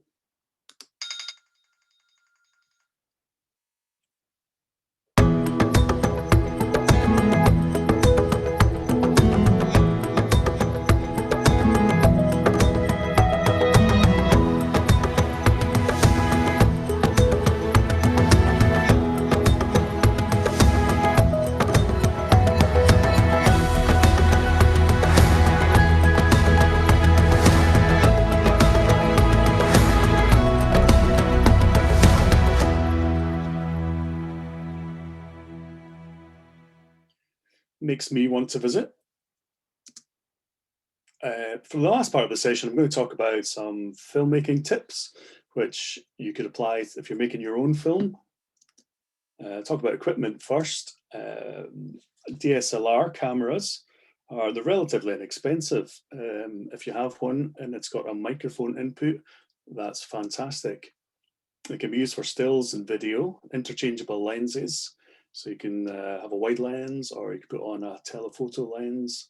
So they often have a mic input for an external mic. We'll talk about that when we talk about audio, that audio is really important in filmmaking. I would advise everybody to learn how to use manual settings on your cameras, because you've got more, that lets you have more control over the cameras. Allows you to set up the aperture, shutter speed, ISO. I mentioned in the earlier part, if you can change the settings in your camera, try filming at 24 frames per second for a cinematic look. There are loads of tutorials on YouTube. If you get stuck on anything, somebody has already worked out how to do it, and I've made a video on YouTube. So I would recommend, say for example, if you had a Lumix GH5 camera, all the information you need is on YouTube. And use features such as time-lapse, slow motion, but you can also consider using your iPhone or mobile device. It doesn't have to be a fancy camera. Everybody's got a phone nowadays, so you can definitely use that to make films. A quick word about audio. I am of the opinion that audio is more important than video in films. If you're watching a film that has poor audio, you're less likely to watch it, especially if there's wind noise. So I think it's super important to make sure that your audio is clean and crystal clear. And a few ways that you can do that are get yourself a tie-pin mic like the one on the picture there, and clip it onto somebody's shirt. So you want the microphone to be as close to the subject as possible if you're recording an interview. If you've just got a built-in mic in your camera, then you can use that, but make sure the camera is as close to the subject as you can for that, because you want the microphone to be as close to the person speaking as possible. Again, external mics like the one on top of the camera there in the picture, these are pretty good, but again, get close to your subject. All the information you need to use it is on YouTube. The three little box mics there, the Rode mics, these are like radio mics, wireless mics. So one would clip onto somebody's shirt or clip a tie-pin mic into it. Another one would sit on top of your camera and would plug into your audio in or your mic in line on your camera, which allows more freedom. And another benefit of these types of microphones is the transmitter, the one that's on the subject, also records a backup track in case anything goes wrong. So you've kind of got a safety option there as well. Avoid filming outdoors when it's windy. There's nothing worse than wind noise on audio. It just makes me want to switch off as soon as I hear it. There are ways around that. You can put a little bit of foam over your microphone, or if you're recording with your phone, your iPhone, just put a little bit of foam where the mic is on the phone.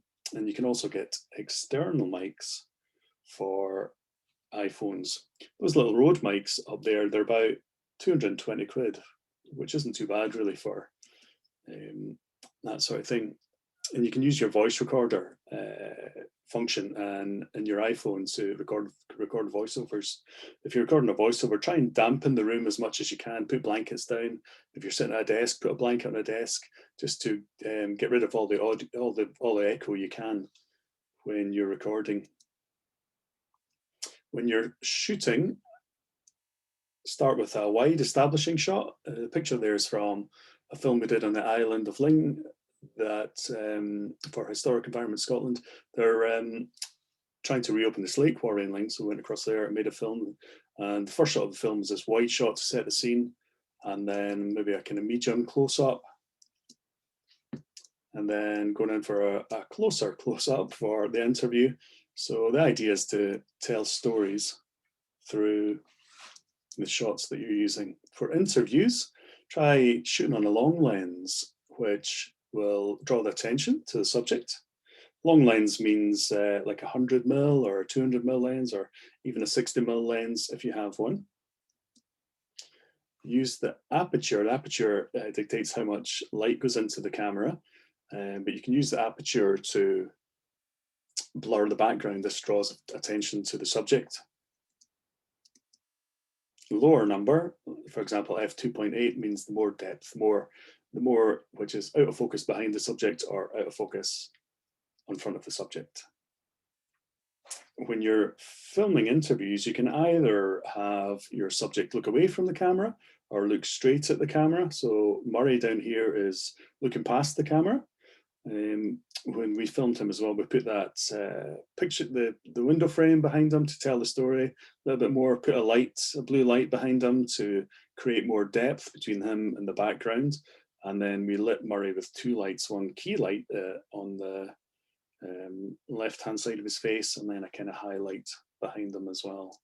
Or you can have the subject looking straight to the camera.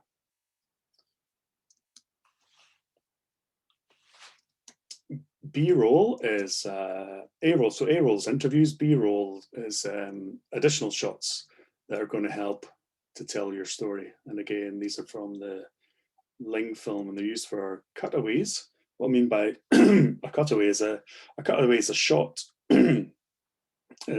which can be used to cut from an interview to cut away to the B-roll.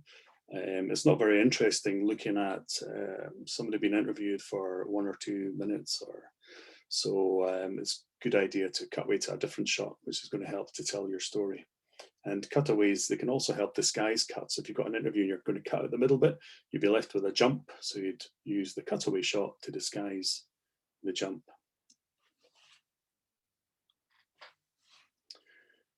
For content, user-generated content, that means you could get people to shoot content on their iPhones, ask volunteers you work with who may have specific skills, for example, drone filming.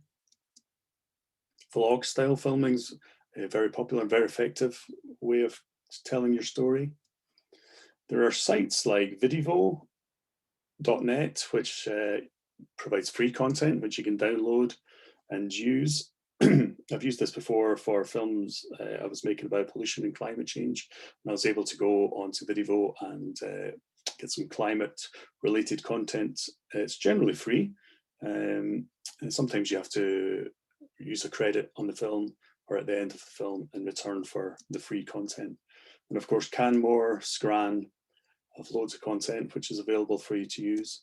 And the good folks at HES have said they're more than happy if you want to email them to if they can help in any way for content, for supplying content. And of course, your own organization is going to have a ton of archive content, photographs and still images and video images, which you can use as well. And just think about licensing and copyright. And just a quick word about editing. If you use a Mac, you can download iMovie, which is free on the Mac. It's really easy to use. It's drag and drop.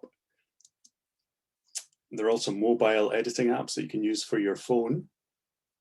And if you're able to hold your phone camera to this QR code, there's a link to 10 free video editing software suggestions. I'll also put the link in the chat at some point. And then on the other side, there's a link, a QR code link to 7 free video editing apps for mobile phones. We're almost at the end. I want to, if I may, leave you with one of the favourite films I've worked on, which I made with the Scottish Civic Trust for the Scottish Heritage Angel Awards. It's a good example of a community group using film to tell their story. It includes a scripted voiceover at the beginning of the film to set the scene, and then it features an interview with a member of the Orkney Heritage Society, which is cut with B-roll footage to help tell their story. And it also uses music to heighten the emotion that's contained in the film. So it shows everything we've talked about today. The film itself tells the story of the Kitchener Memorial to HMS Hampshire, which was sunk off Orkney in 1916, and which mentions Lord Kitchener by name, but neglects to name the over 700 sailors who sadly died at the same time as the boat went down. The Heritage Society set about changing this and created a new memorial to all the men lost from HMS Hampshire, and this film tells their story.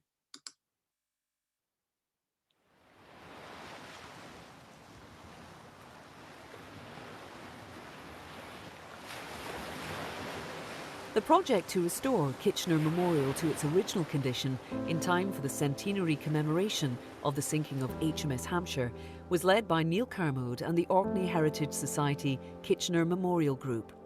It was Neil's idea to not only restore Kitchener Memorial, but to better remember all those who lost their lives when HMS Hampshire sank in 1916. The tears shed during the commemorative and unveiling event on realising the enormity of what they had achieved, not only by the relatives of those lost, but by the volunteers themselves, amply demonstrated how important this project was to all concerned. Orkney Heritage Society is here to really encourage people to take an interest in both the built environment and also the history of Orkney. Well, it started over half a century ago by Laura Grimmond and a number of people who were concerned about damage that was being done to the built environment, particularly in Kirkwall, the main town in Orkney. The work was absolutely necessary for two reasons. It was driven by the fact that after 90 years on the cliff top, the tower was starting to deteriorate, and that was starting to show signs, and there was a risk. But the second thing was the tower mentioned Lord Kitchener. It didn't mention the over 700 men who died alongside him that night. And 100 years after the event, it felt right that we should make sure they were written back into history. But we do know that already we've had local people who have known about the memorial, and it's always been part of their history, have gone back up there in the last few months since we did the restoration and have thought about what actually happened. And so many of them have said, I had no idea that so many men lost their lives that night.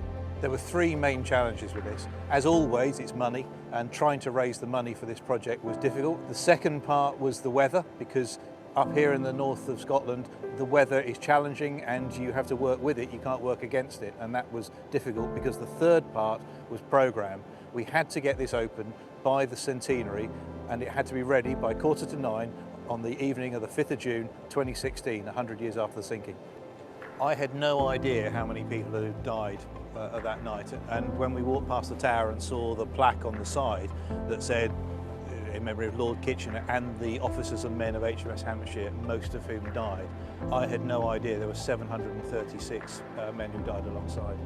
And in fact, when we started this project, it was thought there were 650 people. So the project itself has discovered the names and put the record straight. And everybody now has their place up on the tower. And that, to my mind, is so critically important. Everybody has been taken back out of the shadows of history and put back into the light, as they deserve. And frankly, the icing on the cake was on the 5th of June this year.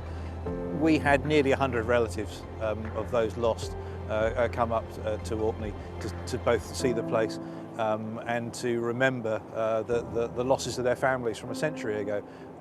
That was simply breathtaking, and I feel very emotional about it now, and it's something that will stay with me for all my life.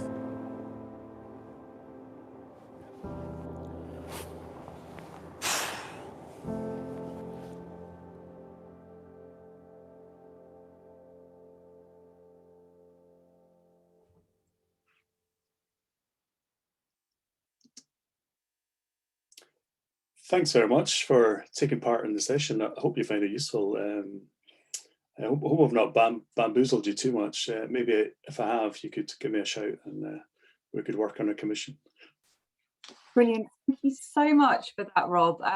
Just so much really useful practical tips there that I know there's probably many of us here that will be able to apply to projects. Thank you. What we're going to do is we're going to hold questions for you. We're going to crack on with, we need to find out what's going to happen to this dragon.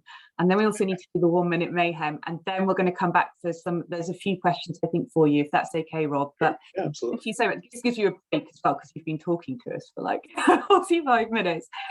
So thank you, Rob, for that. Erin, what happened to the dragon? Well, you remember where we were in Strathmartin, and this farmer, he had sent one by one all of his 9 young daughters to the well, and they'd all met a horrible fate at the hands of the dragon. And the farmer, he'd come down into the village and he'd raised the alarm, and the only person who was brave or angry enough to go and fight the dragon, because he'd been in love with one of these daughters. This was Martin, the apprentice blacksmith. And he'd just picked up his biggest hammer and he strode out of the smithy and he was whirling it around his head and he was striding across the fields making for this dragon. Now, the dragon, it was awake, but it was dozing after its big meal, and it saw Martin coming at it with a hammer. And the dragon, at first, he just gave a wee snort of laughter, because Martin was quite a small man, and he didn't think that this was anything that a wee blast of fiery breath wouldn't sort. But Martin was angry, and he charged at the dragon, and he was swinging this hammer and battering the dragon backwards and forwards. And the dragon realized that Martin was quick and he was dodging the dragon's fiery breath. And soon the two of them were leading each other on a terrible chase across the fields and the banks of the Dichty. And Martin swung at the dragon, and the dragon shot flames at Martin. And it seemed the two of them were maybe quite evenly matched. And they were both beginning to get tired. Now, the folk of the village, they had crept out of their hiding places and they had come to watch Martin as he did battle with this dragon. And they were cheering him on. They were crying, go Martin, get the dragon. And this gave Martin a bit of strength, and he swung his hammer into the side of the dragon's head again and again. And the dragon was beginning to weaken. And eventually the dragon, well, it reared up and towered over Martin. It was going to give him one last blast and try to see him off. And Martin cowered against the size of it there. But the people watching, they saw this was his chance, and they all cried out, strike Martin! And he got his hammer and he swung it into the dragon's throat. And the creature was done for. It lay down its head, and it lay down, resting its head on a stone there. And the dragon took one last dying breath. And with its last breath, the dragon spoke. And with that, it named the places that Martin had led it on a chase around. And the dragon said, I was tempted at Potempton, draggled at Baldragon, stricken at Strike Martin, and killed at Martin's Stane. And with that, the dragon puffed out a last little breath, and it died. And so Martin, well, he was the hero of the people forever after. And they took that stone that the dragon had died on, and they carved it with pictures to commemorate the battle. And if you go to Strathmartin today, you can still see that stone by the side of a field there, and it still has the carvings that show Martin and the dragon. And the place names that the dragon spoke in its final breath, well, they are still used for the places around that area of Dundee. We still have Baldragon and Potemkin. And although we now know Strike Martin as Strathmartin, that is still the name of the place there as well. And the people of Dundee, we have remembered the dragon. In fact, we've remembered the dragon a wee bit better than Martin, maybe, because if you go to Dundee, you'll see on the high street, there's a beautiful metal sculpture of the dragon there that's been a really well-loved bit of public art in Dundee. And the best thing about it is you always see wee kids climbing up the dragon. So he's still part of the Dundee community today. And that is the story of Martin and the dragon. Thank you so much, Erin. That was just amazing. Yeah, I think everyone wants to give you a round of applause for that. That said, I'm very sad to hear the dragon not survive. And just thank you so much to the BSL interpreters as well, who have done an absolutely wonderful interpretation alongside. And I'm quite sad that I can't speak and pay as much attention to you as I want to. No, thank you. And we are recording this, so we will be able to watch this story back as well, and marvel at Eddie and Louise's incredible skills at doing what they've done today. Thank you. We are going to go on to 1 Minute Mayhem. I'm going to pass over to my conference colleague Eve, who's going to run this part of the session, and then we should also have a quick few moments for some questions as well. So Eve, over to you. Right, thanks, Cara, and thank you, Erin, and thank you again, Louise and Edward, for the brilliant storytelling. I loved Edward's the way he explained a farmer being an indigestible prospect. Anyway, welcome to 1 Minute Mayhem. So, for those who are new to these events, this is a 60-second soapbox slot, which offers anyone a chance to stand up and have their say on anything heritage related.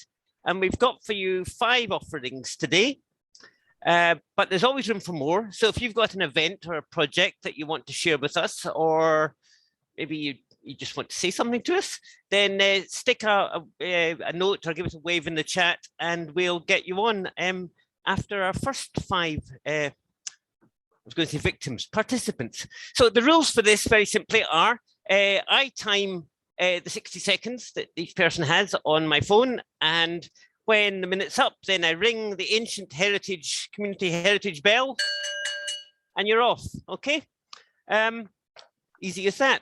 So first up, we have Philip Robertson. Hi Eve, can you see me and hear me? I can hear you. Yes, there you are. Yep, got you. I think Tess is going to put a slide up for you. Yep. So Philip is a colleague at Historic Environment Scotland, and the slide coming up.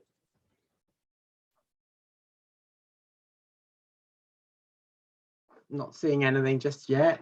No. It's okay. These things take moments. Yeah. In the last half hour, my computer's crashed and I've had to get back in. Panic. So these things happen, but we get there.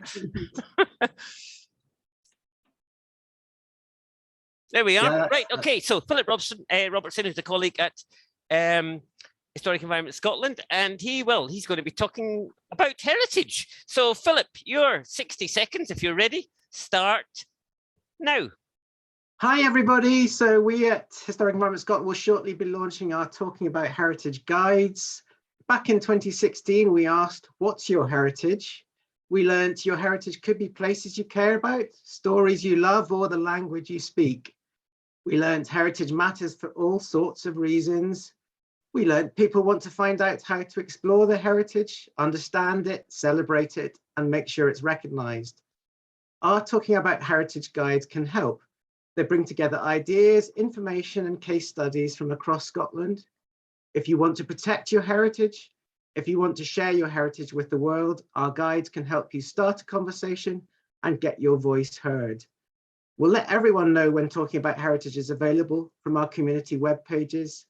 There are 4 parts, so you can go straight to the part that suits you or download the complete PDF. If you want to learn more, come along to Community Conversations on the 8th of June.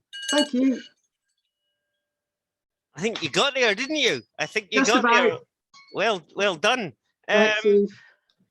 So thank you very much. And I love the picture with the wind and flower then. We're almost at that time of year, aren't we? Good, Yeah. good. So next up, we have Julianne McGraw.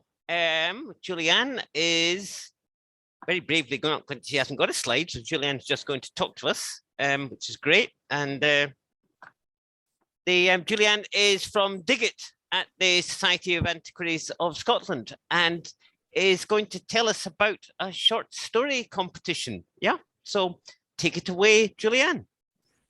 Hi, I wanted to share 4 tips from a flash fiction competition I ran earlier this year in case you'd like to run your own. 1, think about why you're running it. It wasn't great for social media engagement, did boost website traffic a bit, but the more interesting result was entries from a mental health arts group that made us wonder if an organization like that should have been our focus from the beginning.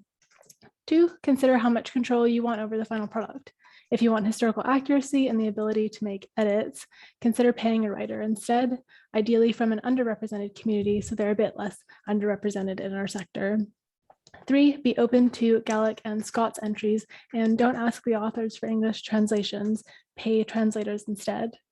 4, offer something to entrants who didn't win, such as discount codes, which could help turn potential enemies into allies. I'm happy to elaborate or share documents if anyone's interested. I'll leave more details in the chat. Oh, you beat the clock. Well done. You beat the clock. Yes, very good. Thank you very much for that. Number 3. Well, I was going to be introducing you to Alan Miller of the University of St Andrews, who's an old friend of these events and has spoken to us all many times over the years. But he was called away about an hour ago, and instead his colleague Catherine Ann Cassidy has stepped in at an hour's notice. So Catherine, there is a slide. Yep.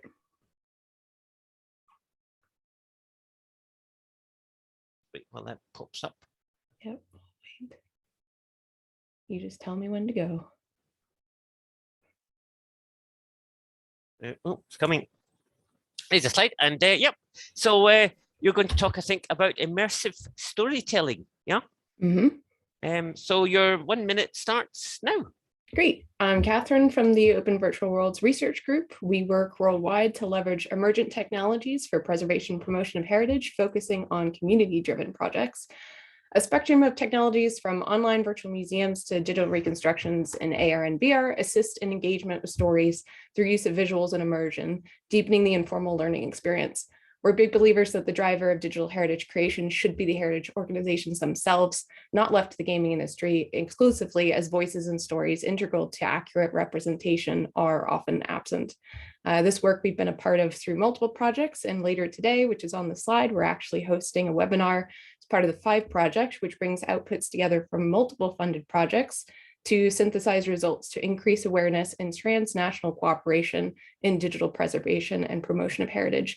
Mary Morrison from North Uist on the call, and Kay Hall, Michelle Cox from Barbados will be speaking today on their projects using the digital domain as a vehicle for storytelling, for preservation of memory, strengthening identity, and formally teach and discuss history through creative outlets. And I'm done. Oh, very good, very good. Thank you very much. Thank you very much. But I have to catch somebody out, you know that. Oh, you got to. And thank you for was, the interpreters. I'm sorry, I know that was fast. That was great. And thank you very much for stepping in for Alan and so on. That was just pretty awesome. Next up we have, we're going almost abroad. Katharina Muller, who is a PhD student at Bangor University. And I think Katharina there, and we have, I think, a slide for you. Yes. Katharina is a PhD student looking at public participation in archaeology in the UK and Germany. And there we are. And Katharina has a survey to tell us about. Yeah, are you ready to go? Yes, I am. Okay, right, your time starts now. Thanks for the introduction, Eve. As said, this is about my PhD research. I'm currently running a survey on public participation in archaeology. It runs until the 17th of April. It doesn't take long to complete. 10-15 minutes is probably a generous estimate. It's completely anonymous. You can't be identified from any answers you may be giving.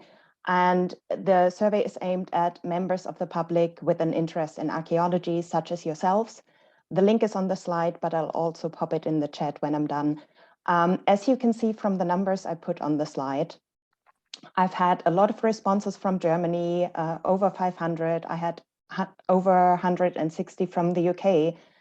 Of these, 89 are from England, 67 from Wales, and only 3 from Scotland. So Scotland, just like Northern Ireland, is severely underrepresented at the moment. And I'm hoping that maybe some of you will consider participating in my survey to help me change that. Thank you. Right, thank you, Katharina. And so there you are, you all know what you're going to do this lunchtime. You're going to fill out the survey, aren't you? Yes, okay. Number 5, we have another HES colleague, this is Ian Craig, who is our Gaelic officer, and again has a slide. I should do, hopefully, a very last minute slide. But Yeah, yes, Ian also jumped in during the event this morning, so that was just really good. So Ian's going to tell us something about Gaelic, or perhaps he's going to tell us something in Gaelic. That would challenge the BSL interpreters. But anyway, Ian, tell us something about this in just a minute, starting now. thank you very much. Thanks for everyone for today. It's been fascinating and great. So it's Misha Ian Craig. Sorry to the interpreters, but if my had to be being Gaelic methodology, we're going to be doing a year of stories project this year, looking at black houses, and we're keen to work with as many different community groups, historical societies, venues, basically anybody who's really keen. And we're looking to come together and to share stories and memories and tales, yarns, insights, whatever it might be. There's no right or wrong, but we're really looking to try and build relationships, I guess, in a Gaelic point of view, and using the Black House as a sort of vehicle to do that. But we're keen to shine a light on the colour and the humour and the lives lived in these buildings, because sometimes I think that gets a little bit lost.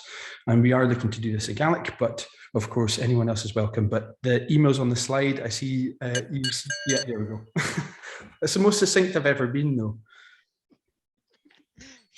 Well done, and thank you. Yeah, so follow the link, and we have got some participants here from the Western Isles today, so hopefully they will get involved. Right, is there anybody else got anything to say? Come on. Any other 1 minute mayhems? Yeah, anybody? We have had just one, Catherine, we have had a request for the link to the 5 event today. Sure, There we are. put Someone that else has put in. that in. Oh, yeah, there it Thanks. is. It's in the chat. Well, Eve, amazing comparing as always. Thank you so much for thank you all. Brilliant, and some brilliant flash presentations there as well. So thanks everyone who stepped up and gave that gave those presentations. So we are overrunning, but we'll overrun by about 5-10 minutes if that's okay with everybody. Please feel free to leave if you've got to head off to any other appointments, or you're just really hungry and you need some lunch. But we just wanted to open up any last questions for Rob and his fantastic workshop, or if there's any general points or discussions or thoughts that people wanted to share after attending today's session. So do we have any questions for Rob? Anyone want to unmic? Audrey? Yeah, there was a couple of things in the chat room actually, and I'm going to kind of just refer back to them. There was one about GDPR actually, and is that very complicated, and is it usually Creative Commons? Is that the normal thing, which is a little bit more versatile, isn't it? No, I think as I understand it, GDPR is more about keeping people's personal details, whereas Creative Commons are Data protection. Which can be used freely if they have a Creative Commons license. Right. Is that an issue then when you're making, I'm thinking about if you're making your own film? Which part of it? Sorry. So if you're filming people and they're talking, I mean, do you really need to have something legal, like something written down, something on paper rather than just a verbal agreement? Yeah, I think to protect yourself, because you wouldn't want to get to the stage where the film's completed and then somebody comes back to you and said, actually, I didn't want to be in that, or yeah, I've changed my mind or something, So if you can get their permission on a written form, okay, that could alleviate any problems which may arise later on. Okay, thank you. But generally, you can film in public anywhere, but obviously, if you're showing faces or filming with children, that's a little bit more complicated. Yeah. I just know with oral history, you do have a standard form that you use actually, and you can adapt it. So I just wondered if filming, maybe there's the same thing. I think it depends on the organisation, maybe. Okay. Yeah. Or make one that fits exactly your needs, and especially thinking about what the content is going to be used for and how long it's going to be used for. Somebody might be happy with their interview or something that's been filmed with them on a website, but not appearing on YouTube. Not appearing on Twitter or Facebook. Because it can lead to a whole load of problems in the comments section. Yeah. Okay, no, that's great. And there was just another sort of question, actually. It was about, have you ever sort of had any experience producing a film that was part of a sort of fundraising application? Is that common or not? Yeah, I made a film last year around about Mavis Bank House, which is a derelict house in Midlothian, which was the Friends of Mavis Bank were applying to lottery funding for, I think, 20 million to restore the house. And so we made a film to send to the lottery people so that they could watch it. They couldn't come up and visit the site. So we made a film comprising of interviews with the key community players in the group, and Landmark Trust, Historic Environment Scotland. And then that film, I think, formed part of the basis of the funding application. That's great. Thank you very much. Brilliant. Thank you so much. I think Fernanda had a question. Is Fernanda still here? Yeah. Hi. Hi, Karen. Hi, Rob. Hi. I actually have a very technical question. I've been trying to experiment with video making at the organization I work with. And I got a DSLR camera to make them look more fancy and professional. And then I got the surprise that I cannot edit them because my computer keeps crashing and the software also keeps crashing. So I was just wondering if you have any tips to avoid the crashing of the software when you're working with a DSLR camera. Yeah, is your computer really old? No, it's actually really new. Yeah. I'd maybe try reinstalling the software, and because the files that you'll be working with are so huge and there'll be so many of them, I always keep my files on a separate hard drive, like an external hard drive, instead of keeping everything actually on your computer hard drive. The less stuff you have on your computer hard drive, the faster your computer will work and less likely to crash, I think. Is it a Mac or a PC? Or? It is a PC. Yeah, I don't have too much experience of PC, but that might be something to try. Or what kind of software are you using? I'm using Premiere Pro. Yeah. I'd probably raise it with them now. I'd raise a ticket with them. There'll be a report when it crashes, and then see if they can help with that thing, because it shouldn't be crashing like that. Sounds good. Thank you. I hope that helps. Okay, do we have any other questions for Rob at all, or any points or discussion or anything else you want to say before we sign off today? Is everyone okay? Okay. I'd just say, Cara, thanks very much for inviting me along to this. It's been quite an experience, which has been enjoyable actually. So, and thank you to Edward and Louise as well. I hope I didn't speak too fast. during the presentation, kind of rushed through the last bit a little bit, but thank you very much. Well, thank you, Rob. I mean, I think all of us have been, learned so much by the tutorial you've given, and it's just been brilliant. Thank you. Thank you. Thank you. Okay. So let's start wrapping it up. Thanks so much for such a great morning of discussion. We've heard some incredible stories this morning, and I know I'm going to leave with lots to think about. I, for one, have really enjoyed hearing everyone's thoughts and possibilities for future projects as well. I think this is really, really exciting. As already been hinted, our next event is taking place on the 8th of June, and that's called Your Voice and Placemaking, which is going to look, as far as I understand, at local place plans and how we can all start taking advantage of them.